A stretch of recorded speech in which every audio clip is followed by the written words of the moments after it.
I love you আপু। কবে থেকে তোমার পিছনে ঘুরছি, পাত্তাই দিচ্ছ না। তা তোর না বলছি আমাকে ভালোবাসি বলবি না? আমি এসব পছন্দ করি না।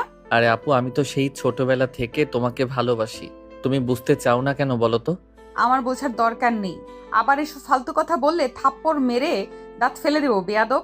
এই বলে তুলি ঘরে চলে গেল। তুলি ঈশানের মামাতো বোন। ছোট থেকেই ঈশান তুলিকে পছন্দ করে, আর তুলি ঈশানকে দুই চোখে সহ্য করতে পারে না। তুলি প্রচণ্ড রাগী একটা মেয়ে। মুখের উপর যাতা বলে দেওয়া তার স্বভাব। কারো কোনো কেয়ার করে না। বাকিটা আমাদের সাথে থাকলে জানতে পারবেন। গল্পে ফেরা যাক। ঈশান মন খারাপ করে বসে রইল বেলকনিতে। তুলির মা ঈশানের মামি এসে বলল, কি রে ঈশান বাবা, মন খারাপ কেন?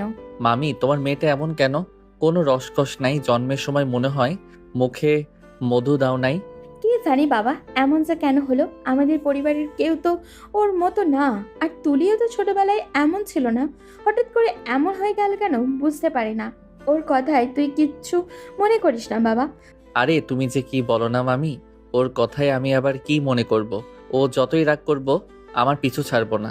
পাগল ছেলে একটা, তুই পারবি ওকে সোজা করতে? আচ্ছা তুই বস, আমি তোর জন্য কিছু নাস্তা নিয়ে আসি। আচ্ছা মামি, ঠিক আছে। তুলির মা চলে গেল নাস্তা বানাতে।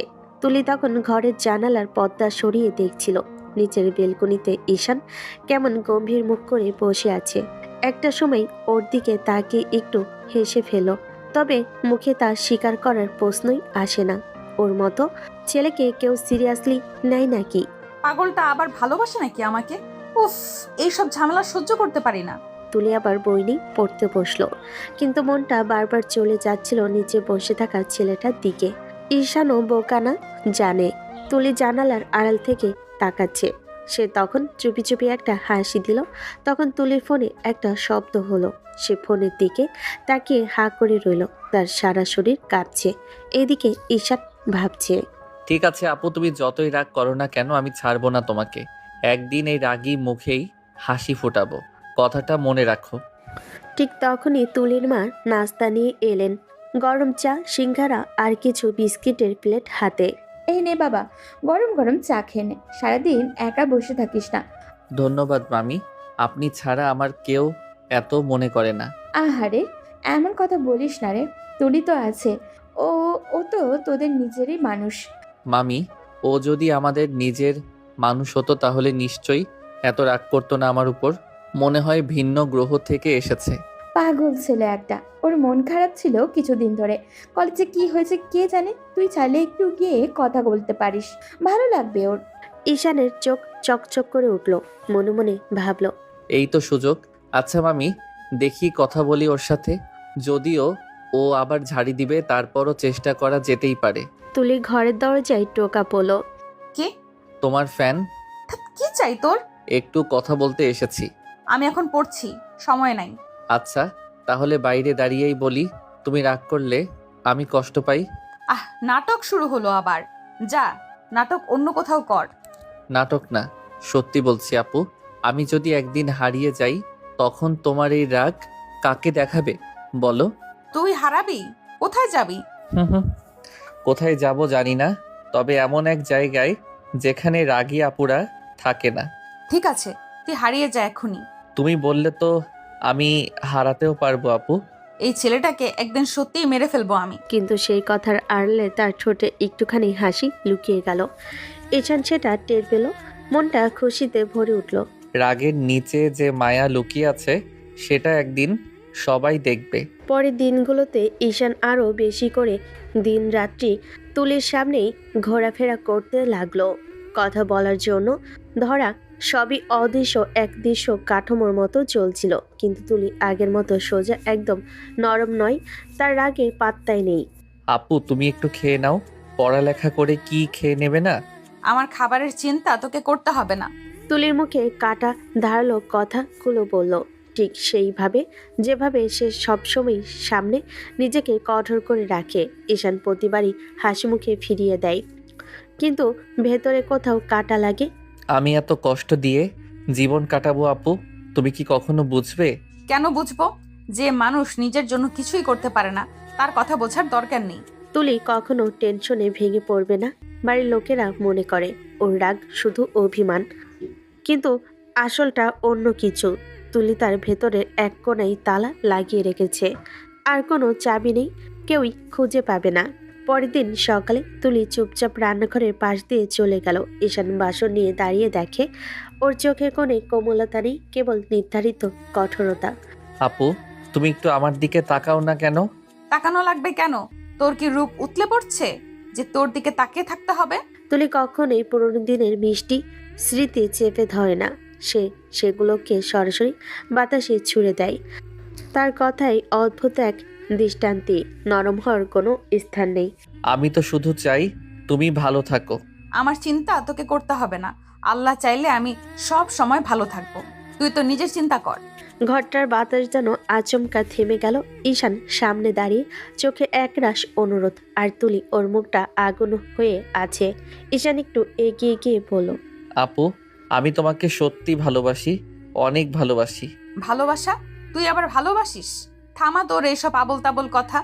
ঈশান কিছু না বুঝেই হঠাৎ তুলির দিকে ঝুঁকে পড়ল। এক মুহূর্তে তার ঠোঁট ছুঁয়ে গেল তুলির ঠোঁট। মুহূর্তটাই যেন সমীকে থামিয়ে দিল।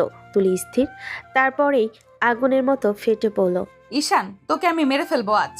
পরের মুহূর্তেই এক চরের শব্দ। তুলি ঝাঁপিয়ে পড়ে ঈশানের গালে থাপ্পড় বসিয়ে দিল। তোর সাহস হলো আমাকে কিস করার? তুই কি পাগল নাকি? তোর মতো বেয়াদব অসভ্য ছেলেকে আমি ঘৃণা করি। ঈশান চুপচাপ দাঁড়িয়ে রইল, মুখে শুধু এক রাশ লজ্জার কষ্ট। তুলি এবার দরজার দিকে ঈশানকে ঠেলে দিল। এক্ষুনি বের হয়ে যা আমার ঘর থেকে, আর কোনোদিনও এই ঘরে পা দিবি না। ঈশান কিছু বলতে গেল, তুলি আবার চিৎকার করে উঠল। তোদের মতো ছেলেরা শুধু সুযোগ খোঁজে। একটা মেয়েকে দেখলেই প্রেম ভালোবাসা। যা এক্ষুনি বের হয়ে যা আমার রুম থেকে। ঈশান মুখ নামিয়ে ধীরে ধীরে দরজার বাইরে চলে গেল। দরজাটা জোরে বন্ধ হয়ে গেল তার পেছনে। ঘরটা নিস্তব্ধ হয়ে গেল। তুলি রাগে কাঁপছে, বুক ওঠানামা করছে। হঠাৎ আয়নার সামনে গিয়ে দাঁড়ালো সে। নিজের প্রতিবিম্বের দিকে তাকিয়ে চোখ রাঙালো। তোর কিস করার সাহস হলো? এটাই তোর ভালোবাসা? ছি! টেবিলের উপর থেকে টিস্যু টেনে নিয়ে ঠোঁট মুছতে লাগলো বারবার, যেন সেই ছোঁয়া মুছে ফেলতে চাই। একবার নয়, বারবার, যতক্ষণ না রাগে হাত কাঁপে। আমি নরম হব না। শুনছিস ঈশান, তুই যা করেছিস তার জন্য আমি কখনো তোকে ক্ষমা করব না। আয়নায় নিজেকে দেখে তুলি আবার টিস্যুটা ফেলে দিল, মুখ ঘুরিয়ে জানালার পাশে গিয়ে দাঁড়ালো। বাইরে অন্ধকার, ভেতরে রাগে ভরা এক মেয়ে যে কাউকে বিশ্বাস করতে জানে না। ভালোবাসায় নরম হয় না। রাত গভীর হয়ে গেছে, চারপাশের নিস্তব্ধতা, শুধু বাইরের হালকা হাওয়ার শব্দ। ঈশান বিছানায় শুয়ে ছাদের দিকে তাকিয়ে আছে, চোখে একরাশ অনুতাপ, মনে হাজারটা চিন্তা। আমি কি করলাম আজ? তুলিকে কিস করা মোটেও উচিত হয়নি, একদম না। তার গলায় কাটার মতো আটকে আছে আফসোসের ঢোক। সে জানে তুলি এমনিতে ওকে সহ্য করতে পারে না, আর আজ যা করলো তারপর তো ওর ঘৃণা আরো বাড়বে। তুলি আপু তো এমনিতেই আমার সাথে কথা বলতে চায় না, হাসে না, কাছে আসতে দেয় না, এখন তো আরো ঘৃণা করবে আমাকে। আহারে, আমি কত বড় বোকামি করে ফেললাম। ঈশান মুখে হাত দিয়ে চোখ মুছলো, চোখ দুটো ভিজে উঠেছে, কিন্তু কান্না চেপে রাখলো। বুকটা ভারী লাগছে, কেউ যেন ওর ভেতরে পাথর বসিয়ে দিয়েছে। আমি তো শুধু ভালোবাসাটা বোঝাতে চেয়েছিলাম, কিন্তু যেভাবে বোঝালাম সেটা ভুল ছিল। তুলি আপু হয়তো কোনোদিনই আমাকে ক্ষমা করবে না। ওর মনে বারবার বাজছে তুলির রাগে ভরা কথা। বেয়াদব, তোকে আমি ঘৃণা করি। প্রতিটা শব্দ যেন ছুরির মতো কেটে যাচ্ছে বুকের ভেতর। আবেগের বশে কত বড় ভুল করে ফেললাম আমি। ভালোবাসা বোঝাতে গিয়ে অসম্মান করে ফেলেছি ওকে। সে বিছানার দিকে ফিরে চুপচাপ চোখ বন্ধ করলো। জানালার বাইরে চাঁদের আলো এসে মুখে পড়ছে, কিন্তু ওর ভেতরে শুধু অন্ধকার, একটা অনুশোচনায় ভরা রাত, যেখানে ঈশান বুঝে গেল ভালোবাসে শুধু বলাই নয়, বোঝারও একটা সময় লাগে, আর সেই সময়টা সে নিজেই নষ্ট করে ফেলেছে। সকালটা তাজা, ঘর ভেতরে হালকা আলো ঢুকে পড়েছে, বাতাস ঠান্ডা, রাস্তার কাছের শব্দ। ঈশান দরজা খুলে আর নড়ে বসে। আজ সাবধানে ধীরে ধীরে এগোলো, তার মনটা ভর্তি অনুতাপে। সিদ্ধান্ত নিয়ে সে তুলির ঘরের সামনে এসে হাত দুটো কাঁপছিল। আপু, আমার কথা একটু শোনো প্লিজ, আমি সত্যিই সরি বলছি।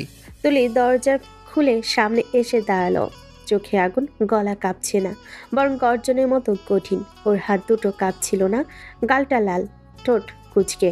খবরদার ঈশান, তোকে আমার আশেপাশে যেন আর না দেখি। তোকে দেখি আমার শরীরে আগুন জ্বলে। তুই যে ব্যবহারটা আমাকে করেছিস, তোকে ঘাট ধাক্কা দিয়ে বাসা থেকে বের করে দেওয়া উচিত ছিল। তুলির কণ্ঠে রাগ, কটাক্ষ, অপমান সব মিশে থাকা। সে আগে থেকেই বলেছে পরের বারে এমন কিছু করলে মাঠের আলোয় নামিয়ে দেবেন। ঈশান চেঁচাতে চাইলো, গলায় শব্দ আটকে গেল। আপু আমি বুঝতে পারিনি, আবেগের বশে করেছিলাম। মেয়ে দেখলে আবেগ উঠে তাদের কাছে যেতে ইচ্ছা করে। লম্পট কোথাকার। আমি লম্পট নই, বিশ্বাস করো।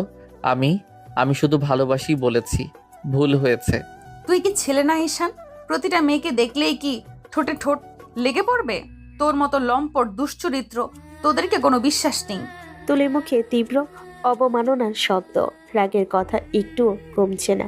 সে এক এক করে বলে যাচ্ছে যেন সারা জীবন ধরে জমে থাকা ক্ষোভ ঢেলে দিচ্ছে। বাড়ির সবাইও শুনতে পাই, তুলি কাউকে পরোয়া করে না। ঈশান বারবার কণ্ঠে কাপড় নিয়ে বলল, আমি বুঝি আমার কাজ ঠিক ছিল না। আমি ভেবেছিলাম তোমার কাছে আমার ভালোবাসাটা সত্যি পৌঁছাবে। আমি ভুল করেছি। আমি ক্ষমা চাইছি আপু, আমি এমন করতে চাইনি। তুই ক্ষমা চাইছিস? ক্ষমা চাইলেই মুছে যাবে সব? তোকে কি আমি শুধু শুধু অপমান করি না? তোর কার্যকলাপের জন্য তুই অপমানিত হোস। তুলি হলুদের মতো বাক্য খুলছে। ওর প্রতিটি কথাই কাটলো চাকা। ঈশান কানে কানে শুনছে, কিন্তু ওর মুখে আর কোনো আপত্তি নেই। ওর কণ্ঠে শুধুই অনুতাপ। আপু আমি বুঝি, আমি ভুল বুঝেছি। আমার আবেগ নিয়ন্ত্রণে ছিল না। তুমি যা বলছো তাই হবে। আমি প্রতিজ্ঞা করছি আর কখনো তোর কাছে এমনভাবে আসবো না যদি তুই না চাও। আমি নিজেই তোকে সোজা করে দিব। তুই ভাবিস আমার কাছে টেনে নিয়ে কিস করলে আমি নরম হয়ে যাব? ভুলে গেলে হবে? আমি এমন মেয়ে না। তুলি কথা শেষ করেছে কঠোরভাবে। ওর চোখে পানি দেখা গেলেও মুখে কোনো দুর্বলতা প্রকাশ পায় না। ও অভিমান করেছে ব্যথা দেওয়াই, কিন্তু নরম হবে না এই সংকল্পে অটল। আপু আমি আসলেই বদলাতে রাজি। আমি তোমার সম্মান রাখবো। আমি ওদের মতো নই। তুমি যে কথা বলছো, আমি আর চাই না কাউকে কষ্ট দেই। শুধু আমাকে একটা সুযোগ দিও, ভালো কিছু করে দেখাতে চাই। সুযোগ? তোকে আর কোনো সুযোগ দিব না। আজকের মতো একবারই হয়েছে। তোর এই সাহসটাই এমন অবমাননা কর। আমি চাই না তোকে। আমি চাই না তোদের মতো কাউকে। রান্নাঘরের থেকে ধোঁয়া উঠছে। তুলির মা হাতের পাতিল নামিয়ে ঈশানের দিকে তাকালেন।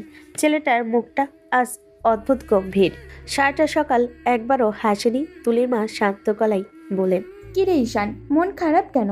ঈশান মাথা নিচু করে বসে রইল কিছুক্ষণ, তারপর আস্তে বলল, তেমন কিছু না মামি, আমি আজ বাড়ি যেতে চাই। তুলির মা একটু অবাক হয়ে চোখ বড় করলেন। আজ যাবি? আরে তুই না তো কালই এলি, এমন কি হলো রে? ঈশান হালকা হেসে ফেল, কিন্তু সেই হাসিতে কেমন জানি একটা কষ্ট লুকিয়ে আছে। এমনি মামি, মনটা ভালো লাগছে আজ। বাড়ি যাই, একটু শান্তি পাবো হয়তো। তুলির মা থমকে গেলেন কিছুক্ষণ। ছেলেটার কণ্ঠে এমন এক শান্ত দুঃখ, যেন ভেতরে কিছু চেপে রেখেছে। তিনি মৃদু নিঃশ্বাস ফেলে বলেন, ঠিক আছে বাবা, যদিও এমন হয় তবে যাস, কিন্তু মন খারাপ করে যাস না। আমি জানি তোর কষ্ট কিছু আছে বুঝি। ঈশান চোখ নামিয়ে রাখলো, চুপচাপ উঠে দাঁড়িয়ে বলল, না মামি, কিছু না। আমি শুধু একটু একা থাকতে চাই। তুলির মা তাকিয়ে রইলেন তার দিকে। মনে মনে ভাবলেন, এই ছেলেটার হাসির আড়ালে কত কথা লুকানো। দুপুরে রোদ জানালা পেরিয়ে ঘরে ঢুকছে। টেবিলের উপর সাজানো গরম ভাত, ডাল আর সবজি। তুলি পানির গ্লাস হাতে নিয়ে বসতে যাচ্ছিল, হঠাৎ খেয়াল করলো টেবিলে ঈশানের প্লেটটা খালি। চারপাশে তাকিয়ে একটু বিরক্ত স্বরে বলল, মা, ঈশান কোথায়? খেতে আসেনি নাকি? তুলির মা চুপচাপ ভাত পরিবেশন হয়ে হাত থামিয়ে বললেন, ঈশান তো সকালে চলে গেছে রে মা, বলল মন ভালো লাগছে না। তুলির হাত থেমে গেল গ্লাসের উপর। চোখের পাতা দুটো এক মুহূর্তের জন্য স্থির হয়ে গেল। ঠোঁটে চাপা একটা দীর্ঘশ্বাস, কিন্তু সেটা যেন কেউ শুনে না ফেলে। তাই সে মুখ ঘুরিয়ে বলল, গেছে। আমার জন্যই হয়তো গেছে। সকালে যেভাবে কথা বলেছিলাম, অপমান করেছিলাম ওকে, হয়তো সহ্য করতে পারেনি। একটা কষ্টের রেখা যেন হালকা করে ওর মুখে ছায়া ফেল, কিন্তু পরক্ষণে নিজের ভেতরে কঠিন স্বরটাকে টেনে তুলল সে। থাক, ভালোই হয়েছে। থাকলেই তো সারাক্ষণ বিরক্ত করতো। এখন শাস্তি পাবো, এখন শান্তি পাবো অন্তত। কথাগুলো ঠোঁট দিয়ে বেরোলো, কিন্তু তার গলায় সেই রাগের ধারটা আজ যেন ঠিক আগের মতোই কাটছে না। চোখ নামিয়ে নিল তুলি। চামচে ভাত নাড়তে নাড়তে চুপচাপ বসে রইল। বাইরের দুপুরটা গরম, অথচ তুলির বুকের ভেতর হালকা এক শীতল শূন্যতা ছড়িয়ে পড়ল, যেন কেউ না বলে চলে গেছে, তবুও তার উপস্থিতি চারপাশে রয়ে গেছে নিঃশব্দে। বিকেলের হালকা রোদ মাটিতে লেগে আছে, আঙ্গিনায় আম গাছের ছায়া দুলছে। ঠিক তখনই দরজার কপাট ঠেলে ভেতরে ঢুকলো ঈশান, কাঁধ ব্যাগ, ক্লান্ত মুখে একরাশ নীরবতা। ঈশানকে দেখে তার মা অবাক হয়ে উঠলেন, হাত মুছিয়ে বলে, কি রে ঈশান, বাড়ি চলে আসলি? তুই না বলেছিলি কদিন থাকবি ওখানে? ঈশান হালকা হাসলো, কিন্তু চোখে ক্লান্তির ছায়া। ভালো লাগছিল না মা, তাই চলে এলাম। মা একটু থেমে ছেলেটার দিকে তাকালেন, যেন কিছু বোঝাতে চাইলেন, তারপর মৃদু গলায় বললেন, ঠিক আছে, আগে হাত মুখ ধুয়ে নে, আমি খাবার বাড়ছি। ঈশান ব্যাগটা সোফার পাশে রেখে বলল, মা পরে খাবো, এখন অনেক ঘুম পাচ্ছে, একটু ঘুমাবো। মা কিছু বলতে গিয়েও থেমে গেলেন।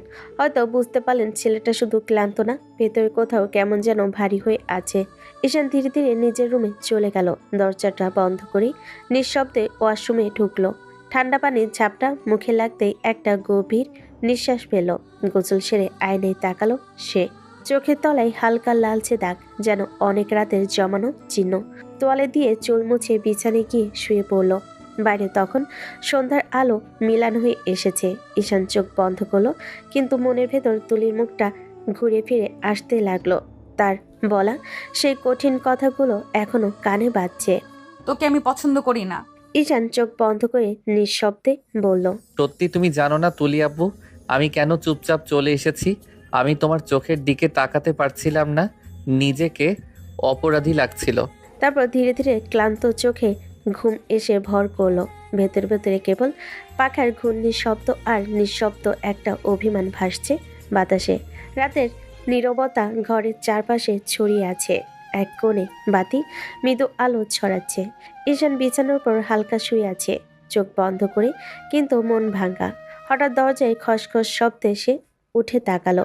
ঈশানের মা নিঃশব্দে ঘরের মধ্যে প্রবেশ করলেন, চোখে চিন্তার ছায়া, মুখে মৃদু উদ্বেগ। ঈশানের পাশে এসে বসে বলেন, বাবা কি হয়েছে তোর, আমাকে খুলে বল না। ঈশান প্রথমে কিছু বলল না, চোখের পাতা ভিজে উঠল। তারপর কাঁদতে কাঁদতে কণ্ঠে ভাঙা আওয়াজে বলল, মা, আমি তুলি আপুকে খুব ভালোবাসি, তুলি আপুকে আমার করে দাও না। ঈশানের মা কিছুটা অবাক হয়ে চোখে আশ্চর্যতার ছায়া মাখিয়ে বলেন, তুই এসব কি বলছিস রে? তুলি তোর থেকে বড়। ঈশান মাথা নিচু করে আরেকবার কান্না থামাতে পারল না।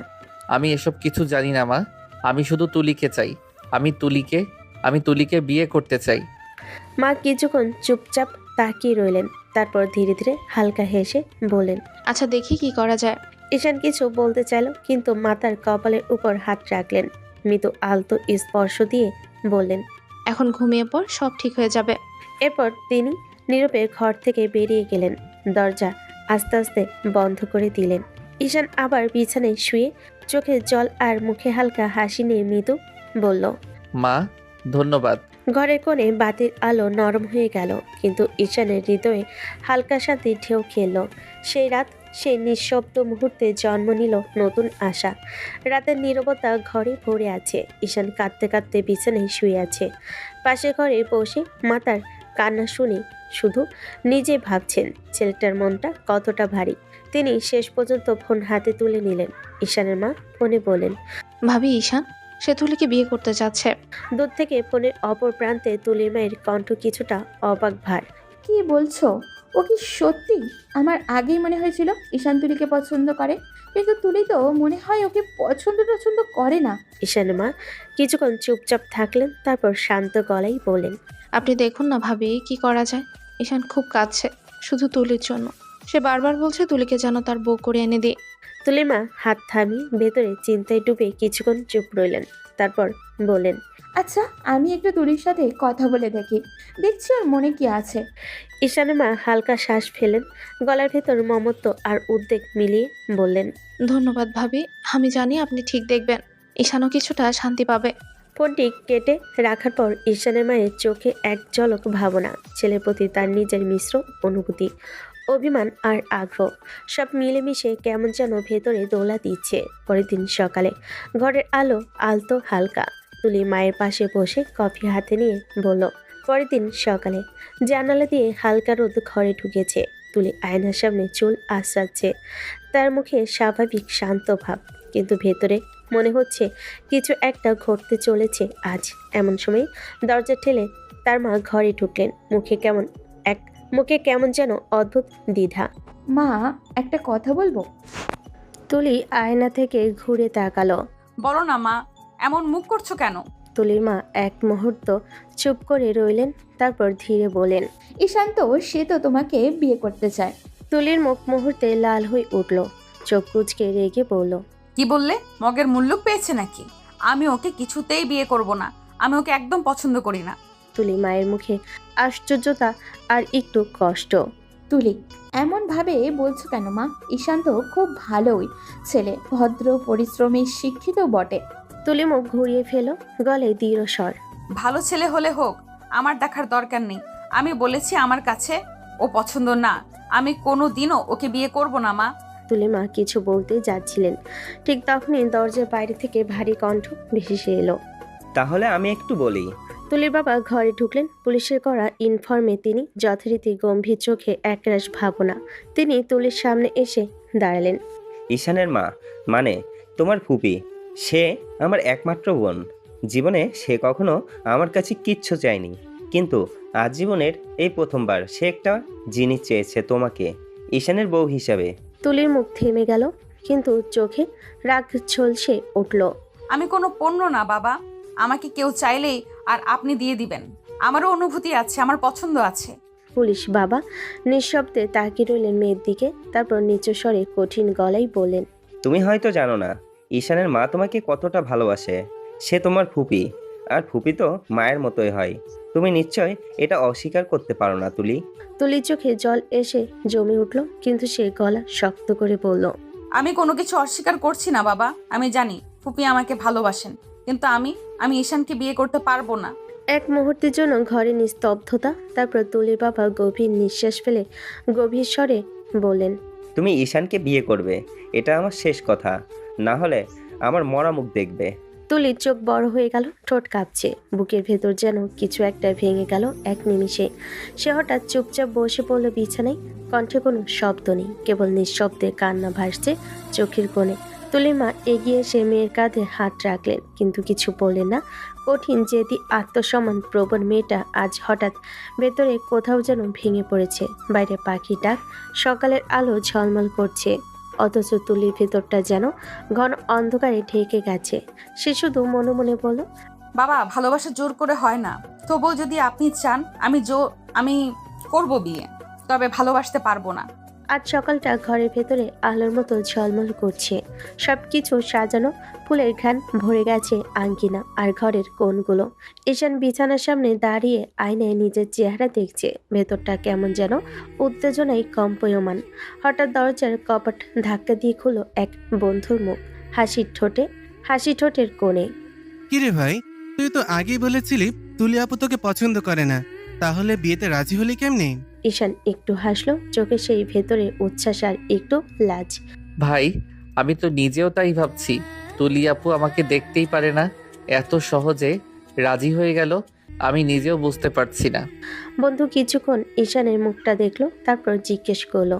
হাই, তাহলে সব ঠিকঠাক? ওকে তুই কি? ঈশান গম্ভীর শ্বাস পেল, মুখে হালকা হাসি, চোখে উচ্ছ্বাসের ঝলক। আমার এত কিছু বোঝার দরকার নেই ভাই। তুলি আপু আমার হবে, এটাই আমার জীবনের সবচেয়ে বড় পাওয়া। বন্ধু মাথা নাড়ল, চোখে কৌতূহল আর অবাক ভাব। সত্যি বলছিস? ঈশান খাড়া দাঁড়িয়ে হাতের তালু একটু চাপ দিয়ে বলল। হ্যাঁ, আজ আমার জীবনের সবচেয়ে সুখের দিন। শুধু ভাবতেই কেমন আনন্দ ভরে যাচ্ছে বুকের ভেতরে। এরপর ঈশান ধীরে ধীরে ঘরের মধ্যে নিজেকে সাজানোর কাজ শুরু করলো। হাতে গিয়ার, রুমালে শৃঙ্খল ভাবে কাপড় ঠিক করে রাখলো। লাল শেরওয়ানি হাতে তুলে নিয়ে আয়নার সামনে দাঁড়ালো। আজই সব হয়ে যাবে। আর মনে মনে বলল। তার চোখে উজ্জ্বল এক আশার আলো, মৃদু হাসি আর একরাশ উত্তেজনা। ঘরের ভেতর সে একটু ঘুরে বন্ধুকে বলল। ভাই, দেখছিস কতটা সুন্দর সব সাজানো। আজ তুলি আপুর মুখে হাসি দেখতে পাবো, আর আমার জীবনটা নতুন সূচনায় প্রবেশ করবে। আচ্ছা, তোর মনের আশা পূর্ণ হোক। আজকে আনন্দ করব সবাই। ঈশান মুখে হালকা হাসি, মনে এক উত্তেজনা। ধীরে ধীরে সে বিয়ের জন্য পুরোপুরি রেডি হয়ে গেল। লাল শেরওয়ানি আর চোখে তুলি আপুর জন্য অপেক্ষার ঝলক। ঘরের ভেতরে গর্জন করছে আনন্দ। বাইরে গাছের পাতায় হালকা বাতাস খেলছে। আর ঈশান নিজেই আজ জীবনের সবচেয়ে বড় মুহূর্তের অপেক্ষায়। নিজের হৃদয়ে নতুন সুখের এক ঝিলিক অনুভব করছে। আজ আমার জীবনের সবচেয়ে বড় দিন তুলি আপু, তুমি আমার। রাতটা ছিল একেবারে নিঃশব্দ। বাইরের বাতাসে একটা ঠান্ডা সুর বাজছিল। ঘরের ভিতর সাজানো ফুলের গন্ধে যেন হালকা মিষ্টি ভাব। তবুও সেই সাজ, সেই সৌন্দর্যের মধ্যে তুলির চোখে কোণে ঝিলিক নেই। মুখে গম্ভীর ভাব, ঠোঁট শক্ত করে বন্ধ। চোখের নিচের দিকে নামালো। ঘরে আলো প্রবেশ করলো। ঈশান পাঞ্জাবি পরে, মুখে হালকা হাসি, কিন্তু চোখে একটা দ্বিধা। তার সামনে বসে আছে তুলি আস্তার স্ত্রী, তবুও যেন অচেনা দূরে কেউ। ঈশান আস্তে করে দরজাটা বন্ধ করে দিল। ঘরে শুধু তাদের দুজনের নিঃশ্বাসের শব্দ। কিছুক্ষণ নীরবতা, তারপর ঈশান ধীরে ধীরে তুলির দিকে এগিয়ে এলো। তুলির শাড়ির আঁচল মেঝেতে পড়ে আছে, আলোয় ঝলমল করছে কপালে টিপটা। ঈশান কিছু বলল না, শুধু একদম কাছে এসে তুলির কানে ফিসফিস করে বলল, তুলি, আজ আমাদের নতুন জীবন শুরু হলো, একটু তাকিয়ে দেখো আমার দিকে। তুলি চোখ তুলে তাকানি, ঠোঁট শক্ত করে চেপে রেখেছে। ঈশান এগিয়ে এসে ধীরে ধীরে তার পাশে বসলো। তারপর হঠাৎ সাহস করে একটা হালকা চুমু খেয়ে ফেলল তুলির গালে। মুহূর্তে আগুন জ্বলে উঠল তুলির চোখে। সে ঝটকা মেরে উঠে দাঁড়ালো। রাগে গাল লাল হয়ে গেছে। রাগের ঝড়ে ঈশানকে ধাক্কা দিয়ে মেঝেতে ফেলে দিল। তুই কোন সাহসে আমাকে টাচ করলি? হ্যাঁ, আমি তোকে আগেও বলেছি আমার শরীরে হাত দিবি না। ঈশান অবাক হয়ে তাকিয়েছে, কপালের ঘাম বুক ধুকধুক করছে। কিন্তু তুলি, এখন তো আমাদের বিয়ে হয়ে গেছে, আমি তো তোমার স্বামী। তুলি ব্যাঙ্ক করে হেসে ফেল। সেই হাসিটা যেন কাটার মতো বিঁধে গেল ঈশানের বুকে। বিয়ে হিসেবে তাতে কি হয়েছে? আমি তোকে স্বামী হিসেবে মানি না, তোকে আমি কোনো দিনই মানবো না, বুঝলি? ঈশান নিঃশব্দে তাকিয়ে আছে তার দিকে। কিছু বলতে চাই, কিন্তু গলা আটকে গেছে। যদি নাই মানো তাহলে বিয়ে করলে কেন? তুলির চোখে ঝলক খেলো, কণ্ঠে বিষ ঢালা সুর। বিয়ে আমি করিনি, আমাকে করানো হয়েছে। আমার বাবা জোর করেছে। আমি স্পষ্ট বলেছিলাম আমি তোকে ভালোবাসি না, কিন্তু উনি শোনেননি। তাই এটা মনে রাখিস, তুই আমার জীবনে একটা বোঝা ছাড়া আর কিছুই না। খবরদার আমার কাছ থেকে স্বামীর অধিকার চাইবি না। ঈশানের বুকের ভেতরটা হঠাৎ যেন ভারী হয়ে গেল। সে নিঃশব্দে তুলির দিকে তাকিয়ে থাকলো। চোখে কষ্ট, ঠোঁটে কোনো কথা নেই।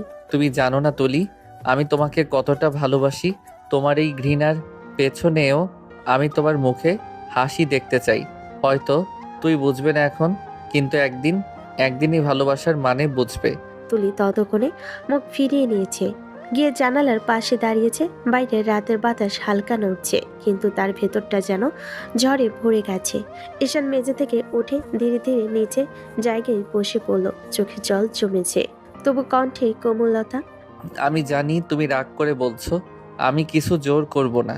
তুমি যেমনটা চাও আমি তেমনটাই করব, কিন্তু তুমি চাইলেও আমি তোকে ভালোবাসা বন্ধ করতে পারবো না তুলি। তুলি কোনো উত্তর দিল না, শুধু বাতাসে তার চুল উড়ে গেল। চোখের কোণে হালকা ঝিলিক, যেন কোথাও লুকিয়ে আছে অজানা দ্বন্দ্ব। রাতটা চুপচাপ কেটে গেল। একটা বিছানায় দুই মানুষ, কিন্তু তাদের মাঝে হাজার মাইলের দূরত্ব। ঈশান চোখ বন্ধ করে শুয়ে আছে, মনে মনে বলছে, তুমি যতই দূরে থাকো তুলি, আমি প্রতিদিন তোমাকে ভালোবাসবো, নীরব ভালোবাসায়। আর তুলি জানালার পাশে বসে আছে, ঠোঁটে কঠোরতা, কিন্তু চোখের কোণে এক ফোঁটা জল গড়িয়ে পড়ে যাচ্ছে। রোদ হালকা করে ঘরের জানালা দিয়ে ঢুকছে। কাপা আলো বিছানার উপর পড়েছে। তুলির চোখ ধীরে ধীরে করল। প্রথম দেখায় সে যা পেল, চোখ ফেটে গেল। ঈশান এখনো ঘুমের ঘরে, তার হাত তুলিকে ঘিরে ধরে আছে। তুলির শরীর অবচেতনভাবে একটু ভর করছে, কিন্তু মেজাজ একেবারে উত্থাল পাত্থাল। তুই কি করছিস? ছাড় ছাড় ঈশান। ঈশান চোখ ভিজিয়ে ধীরে ধীরে ঘুমের ঘরে তাকে আরো কাছে টেনে নিল। মুখটা তুলির গলায় ডুবিয়ে দিল। তুলির মেজাজ আরো গরম হয়ে গেল। হায়, লজ্জা নেই তোর? আমি তোকে কালই বলেছিলাম আমার কাছে আসবি না, আর এখন আবার আমাকে জড়িয়ে ধরছিস? বেহায়া কোথাকার। তুলি নিজের সর্বশক্তি ব্যবহার করে ঈশানের হাত থেকে ছাড়ার চেষ্টা করলো, কিন্তু ঈশানের জোরে ঘুমের ঘরে। তুলির ক্রোধে এক মুহূর্তে সে ঈশানের হাত কামড়ে দিল। ঈশান হঠাৎ লাফিয়ে উঠে চোখ কপালে উঠে বলে, কি হয়েছে? তুলি চোখ চকচক করে তাকালো। বুকে তার বুকে রাগ আর লজ্জা একসাথে। তোর লজ্জা নাই বেহায়া কোথাকার? ঈশান হঠাৎ নিজেকে বুঝলো, চোখের সামনে সবকিছু স্পষ্ট হলো। সে তুলিকে ধীরে ধীরে ছেড়ে দিল, হাত সরিয়ে মৃদু স্বরে বলল, সরি তুলি, আমি খেয়ালই করিনি, ঘুমের মধ্যে ছিলাম। ঈশান বুকে ধাক্কা খেয়ে একটু পিছিয়ে গেল, চোখে রাগ, ঠোঁটের এক পাশ হতাশা, কিন্তু ভিতরে হালকা মৃদু কেঁপে থাকা। ঈশান ধীরে ধীরে তুলির পাশে বসে তাকালো, চোখে দুঃখ, ভেতরের অনুশোচনার ঝলক। আমি সত্যি খেয়াল করিনি তুলি, ক্ষমা করো। ঘরের ভেতর চুপচাপ নীরবতা, বাইরে হালকা বাতাস হচ্ছে জানালার ফাঁক। তুলির মেজাজ গরম আর ঈশান চোখে অনুশোচনা নিয়ে বসে আছে। দুজনের মাঝের দূরত্ব কেবল কয়েক সেন্টিমিটার, কিন্তু মানসিক দূরত্ব এক পুরো সাগর। ঈশান চুপচাপ বলল, আমি প্রতিশ্রুতি দিচ্ছি আর কোনোদিন তোমাকে জোর করে স্পর্শ করব না। তুলি নিঃশ্বাস ফেল হালকা রাগের সঙ্গে, মুখে আর কোনো শব্দ নেই, কিন্তু ভেতরে মনের ধাক্কা স্পষ্ট। তুলি ধীরে ধীরে ফ্রেশ হয়ে নিচের দিকে নামলো, আর চোখে এক অদ্ভুত চমক। আজ তার নতুন জীবন শুরু হয়েছে, এখন নতুন দিন। নিচে নেমে সে দেখল রান্নাঘরের কৌতূহলপূর্ণ গন্ধে ভরা ঘরে বসে আছে ঈশানের মা, তুলির ফুপু। তিনি রান্নার কাজ করছেন, চুলা এবং বটির মাঝখানে মনোযোগ সবকিছু সামলাচ্ছেন। তুলি একটু এগিয়ে বলল, ফুপু কি করছো? ঈশানের মা মুখে হালকা হাসি, ধীরে ধীরে বলেন, এই তো রান্না করছি। কি করতে হবে বলো আমাকে, আমি করে দিচ্ছি। না না, তোর কিছু করার দরকার নেই, বসে থাক, আমি সব করে নিব। তুলি হালকা মাথা নাড়ল, কিন্তু মুখে রেখে নেই, বরং একটু গম্ভীরভাবে বলল, আমি পারি তো সব ফুপু, একটু আমাকে বলো, আমি হেল্প করছি। ঈশান মা কিছুক্ষণ তাকিয়ে রইলেন, তারপর ধীরে ধীরে বললেন, আচ্ছা তাহলে হালকা হেল্প করবে, শুধু টুকটাক, বাকিটা আমি সামলাবো। তুলি রান্নাঘরের পাশে এসে দাঁড়ালো, হাত বটিতে, চোখে উৎসাহ। তারা দুজন মৃদু কথায় কথা বলছে, মাঝে মাঝে হাসি, মাঝে মাঝে চুপচাপ। ফুপু জানতেন তুলির এই ছোট্ট সাহায্য আসলে বড় আনন্দ নিয়ে আসে। তুলি হেসে বলল, তোমার সাথে রান্না করাটাও মজা লাগছে। ঠিক আছে চলো, এখন দেখি কার হাতের রান্না আগে শেষ হয়। রোদ হালকা আলো নিয়ে ঘরের ভেতর ঢুকছে। রান্নাঘরের গরম বাতাসে তুলির শাড়ির আঁচল কোমরে গুজে বসে আছে, হাতের সাথে বটির মধ্যে সবকিছু ঠিকঠাক করছে। চোখে মনোযোগ, ঠোঁটে অদ্ভুত এক মৃদু হাসি। ঈশান ফ্রেশ হয়ে নিচে নামলো। জানালার আলোয় তার চোখে এক ঝলক আনন্দ। সে ঢুকে দেখল তুলির এমন দৃশ্য, শাড়ির আঁচল কোমরে গুজে রান্নায় মনোযোগী। তার চোখে হঠাৎ ভালো লাগার ঢেউ। মনে হলো এ সত্যি পাক্কা গৃহিণী। ঈশান ধীরে ধীরে সোফায় বসলো। বলল না, শুধু চুপচাপ ফোনে নীরবভাবে কিছু টিপছে চোখে, কিন্তু চোখ বারবার তুলির দিকে। প্রতিটা হাসি, প্রতিটা হাতের কাজ, সবকিছুই তার মনে গভীর ছাপ ফেলেছে। ঈশানের মা রান্নাঘরের পাশ থেকে এক নজর দেখে বলেন, দেখি শান্তুলি রান্না করেছে। ঈশান হালকা হেসে শুধু মাথা নাড়ল। কিছু বলতেই তার মন চাইল না, বরং সে আরো কাছ থেকে তুলিকে দেখলো। তুলি একটু ফিরে তাকালেন ঈশানের চোখের দিকে, চোখে ধাঁধার এক ঝলক। মনে হলো এই মুহূর্তে কিছু বলার দরকার নেই, শুধু দেখা, অনুভব করা যথেষ্ট। ঈশান চোখে আরেকবার তাকালো, মনে মনে বলল, কি সুন্দরভাবে কাজ করছে, কত মনোযোগী, কিন্তু আমার সাথে কেন এমন করে আমি বুঝি না। ঈশানের মা রান্নার কাজ সামলাচ্ছে, মাঝে মাঝে ঈশানের দিকে তাকিয়ে হেসে নিচ্ছেন। ঘরের ভিতর এক নিঃশব্দ আনন্দ। সোফায় বসা ঈশান ফোনের আড়ালে চুপচাপ তাকিয়ে আছে। কেন যেন প্রতিটি মুহূর্ত মনে হচ্ছে জীবনের সব থেকে বড় সুখ। দুপুরে সূর্য হালকা আলো ছড়াচ্ছে, ঘরের ভেতরটা উষ্ণ। তুলির রুমে শান্তি, বাতাসে হালকা ঘ্রাণ। তুলির মন আজ একটু অস্থির, চোখে রাগ আর ঠোঁটে কেমন এক মৃদু চাপ। তুলি গোসলের জন্য বাথরুমের দিকে এগিয়ে গেল। সে পরনের থেকে শাড়ি খুলে রাখলো, তারপর ঝর্ণা ছেড়ে দিল। তার সারাশরীর ভিজে গেল। হঠাৎ দরজা খোলার আওয়াজ, আর তারপর ঈশান বাথরুমে ঢুকে পড়ল। তুলির চোখ বড় বড় হয়ে গেল, লজ্জায় মুখ লাল হয়ে গেল। হাত অস্থিরভাবে বাতাসে নাড়াচাড়া করছে, যেন দ্রুত কোনো অবস্থা সামলাতে চাচ্ছে। ঈশানের চোখে এক অদ্ভুত মুগ্ধতা। সে কিছুক্ষণ দাঁড়িয়ে রইল, তারপর হঠাৎ বুঝলো অবস্থা ঠিক নয়। তুলি, সরি, আমি খেয়ালই করিনি। হঠাৎ দরজা দিয়ে বেরিয়ে এলো। রুমে ফিরে এসে সোফায় বসে অস্থির হয়ে গেল। হাতের আঙ্গুল নাড়ছে, চোখে বারবার তুলির ছবি ভাসছে।